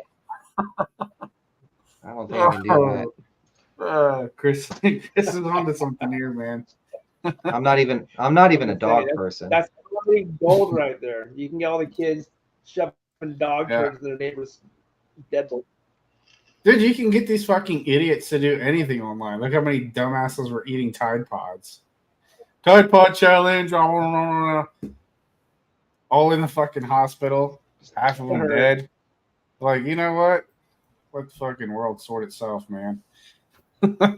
Oh, Anna says Google picking a lock with his tongue. Well, that's my chameleon. But I just want to say, people used to ask me, like, the debate back whenever bump keys were super popular, right? There was a debate about like what you use to strike the key, like solid screwdriver handle versus like they made special bump key hammers, which are fucking retarded, which are dead blow hammers, little miniature dead blow hammers. Yeah. And I used to tell people that I bump locks with my teeth, and some people would believe it. They'd be like, you know, and it's like, I don't know. People like today, someone asked me, they're like, well, how'd you get into locksmithing? And I'll tell them, after I escaped prison and stole the warden's car, I figured I was pretty good at doing this shit. And they'll be like, oh my God. And like the dude today, he just laughed and was like, get the fuck out of here. For real, what's your answer? And I was like, every car is a puzzle, you know? Every job is a puzzle, a different puzzle. But, you know, it's amazing to me what people will believe. Yeah. I mean, if you sound serious enough, they'll believe almost anything you say. And I will put the serious face on at times to try to fuck with people. And it's like funny because like some people are like, they immediately detect the bullshit. You know what I mean? They're like, you know, no matter how hard I try. Warden story and you know, escaping prison. You give that story and you could sell it with the right face and demeanor. Probably. I mean,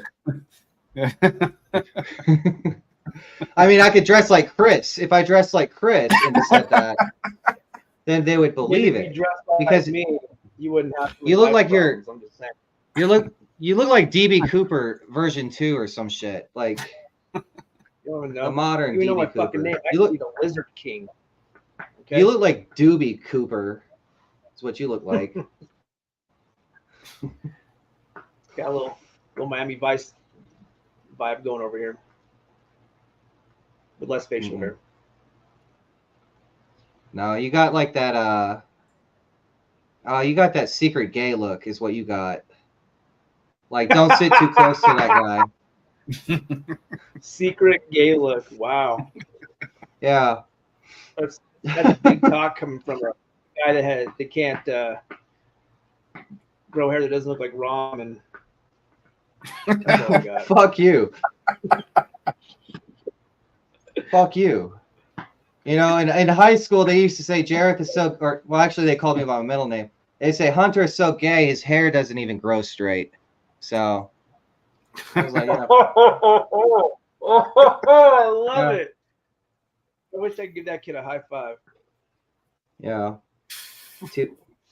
He was clever. Clever fucker.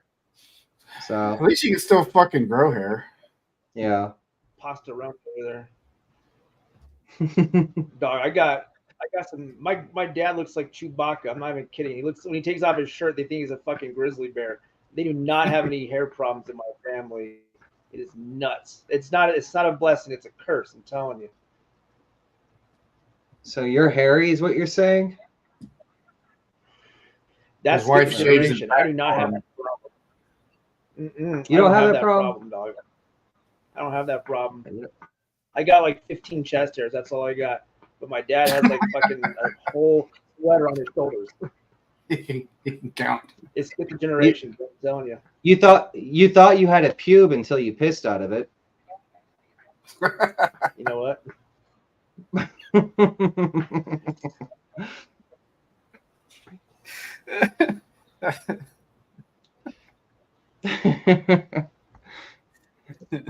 Chris, Well, that's our show. Thanks for watching. No, I'm kidding. He says, does he have Greek heritage? Who? Chris's dad. You look at you. Oh, definitely not me. I'm assuming. That's the last person we're talking about. Oh, me?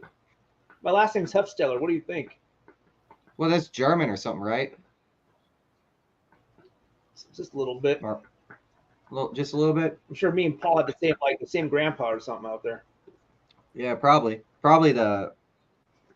I don't know. Did your grandpa serve in World War II? Was he a hero? No, he was spending time in South America. He was on a business trip for like 10 years. Yeah, in Argentina.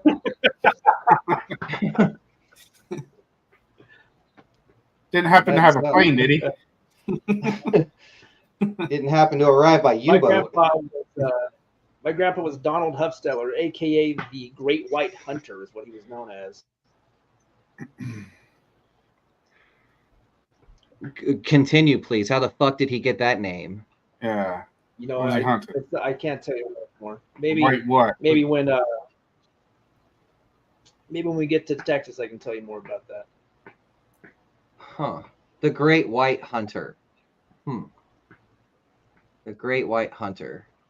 Did he hunt great white sharks? Did he hunt polar bears? Did he hunt white people? Was he just great and white and a hunter? No, he was just a really old man that was white and was a really good hunter. They call him the Great White Hunter. That's a crazy ass nickname. Can you imagine that? Hey, look at that guy. That's the Great White Hunter. You know what I mean? It sounds all cryptic, but it's actually like blatantly obvious. Like the Great White Hunter. Whoa, what did he do? It's like, is there a hyphen in there somewhere like the Great White Hunter? You know what I mean? The Great White Hunter, and you're like, yeah. Can you write that down? You know, that's kind of. Have you guys noticed? The name has too many meanings based on how it's grammatically, written out. Have you noticed in the industry, like, there's people that have like nicknames or monikers? Yeah. Have you guys seen that? Like the Hoff, and there's Oh yeah. Oh, the Saint, Brandon the Saint Tucker. Like that was literally published on an advert. Never heard that one. It's I don't know, but I don't know. I don't know. You'll see like these monikers and shit, and it's like I don't know. I think it's really interesting. I got some monikers for you. Oh yeah. They're on all your packages, aren't they? I'm not sure anyone else knows this, but so every time I send a package to Jareth, whether it's part of a promo or he generally does buy stuff from Lockjaw because he's just an awesome guy like that. I like to always tantalize his mail carrier with some lovely names here. So most recently it was Jareth McVaney Garza, and then we had Jareth No Hose Garza. Yep. Is that the most recent ones? You actually hold on. Let me grab something. I actually kept something. I think the last one I got him with was Jareth Ghetto Garza. Let me see here. So you like to send me your business cards and stuff, and the first order that I placed with you, I got a thank you note. Oh yeah. What's that say? What's that say on there? Thank you for believing in me. I will never forget it. Chris Huffstetler. And I kept it. It means a lot. And then, That was the first and then yeah, and then this one says, bro, you gay as shit. And so it went from thanks for believing in me. Then he buys something else and he's like, all right, hooked him. Fuck you, you're gay. So I kept them both. I kind of have my own memorabilia collection, and both of these are in it. So thank you for I remember those. you were the very first order. I didn't like coerce you. I was like, hey, I got this thing I'm starting. And I asked you for a bunch of feedback, and then you bought some stuff. And I was like, damn. But you bought it before everything was printed. I was like, fuck.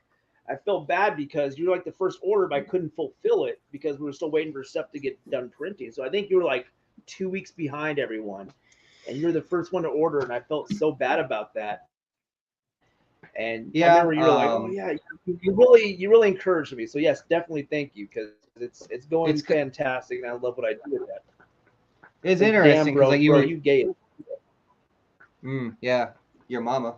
So I remember you shot me the website. You were like, "Hey, what do you think of my website?" And I was going through it, and I was like, "Oh shit, I can add this to my cart." I was like, "Okay," you know. And then I checked out, and I saw that the order was 1001, which was your first order, which is kind of cool. Mm-hmm. Yeah. And the third card said, "I think I love you." Is that what your last card said, Chris? That's going to be the inscription of the belt on the inside after Chris puts it around my waist. He's gonna walk up in front of everybody and he's gonna put it right here, around my waist. You see that, Chris? Hey, you know what? I gotta order another one of your locksmith pins. It's going right there. Right there, Chris. Jesus Christ. Okay. You ever seen that Pee Wee Herman dance? You know what I'm saying? Like that? That's what it's going right there. Every time Jared talks about a hater, every time he talks about a fucking hater, they always have a Pee Wee Herman voice. Every single one of them. Jared said, not a very good locksmith. Every time he tells me about someone that discredits him or talks shit, they sound like fucking Pee Wee Herman. That's pretty true, actually. Can't even deny I never noticed that. Yeah, I didn't even notice that. You never noticed that you turn into Pee Wee Herman when you talk shit about your haters? It's kind of probably because I think a lot of them are clowns, so that's just kind of how I see them. Huh, I never noticed that. I'm going to have to work on a new voice now. I'm going to be all meta whenever I'm talking about my haters. I'm going to be like, well, fucking Chris has painted me into a corner, you know? I'm gonna have to switch it up. What'd you do to me? God. Wrecking me over here. Well, fuckers, we are at 2 hours and... Huh? What are we doing in Texas? Let's wrap this. Let's put this baby to bed and let's talk about Texas and let's go to sleep. Let's do that. So in Texas, we plan to go to the mothership, right? Joe Rogan's comedy club. Yeah. I got a 4-seater car this time. I think we'll be good. As long as we're not another fucking Mustang. Ugh. What kind of car did you get? I got a Tesla. That's kind of gay. Really? That's cool. It's like, that's gay. That's cool. That's too much technology. So you got a Tesla. Factory right there. Where we're gonna be. That's true. What do they call that fucking place? They call it something. Shit. The Gigafactory? I think they just call it the Gigafactory. The Gigafactory, yeah. Yeah. AMD is close by to there too. They have a really big campus. I didn't realize they were there. That'd be a cool place to go to. We got tattoos, we got ramen, we got locksmithing classes. We got mothership. We got. That's right. Me and Chris are maybe gonna get matching tattoos, and no homo, but That is definitely the gayest shit I ever heard. yeah, it is. It is, but fine. I changed my mind. Fuck all y'all. I'm going home. No more TLA. No, so like the tattoo is kind of interesting. Like, explain that. You're trying to come up with some kind of I wouldn't say template, but what would you say? I mean, yeah, kind of a template. This a real something really cool and fun that kind of is iconic to our industry. That's something that if you're a lifer in this business and you aren't afraid of a little bit of ink, then I definitely suggest getting something cool and fun. I have history with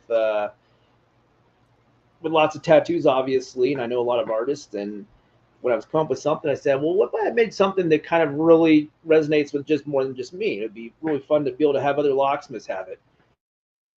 Kind of like almost like an association, like a guild tattoo or something. Just it's cool and fun. Nothing too crazy. Something that's easy. You can put it somewhere without having to worry about fucking having a big old piece of work sticking out everywhere.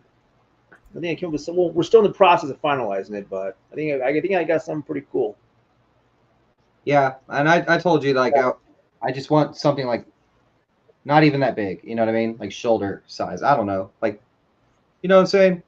And you've come up with something like you used to. It's what? A good size for that would probably be about 2 or 3 inches. Yeah, and I'm guessing it'd be like $150 tattoo or something like that. Probably something easy, 2 colors, minimal shading. Please don't let it be a heart. Is just get married already. Who is Casey? I don't know. This motherfucker's on my radar now. Who? I'm watching you. I'm watching you.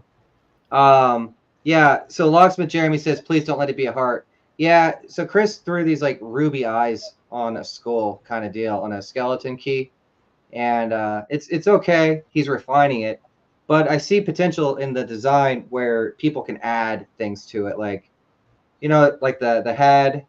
I would like a crown on top of it, and maybe perhaps somebody will put wings or horns or something on it. It's a cool design. I think it's something you'd see on a wall of a tattoo shop almost.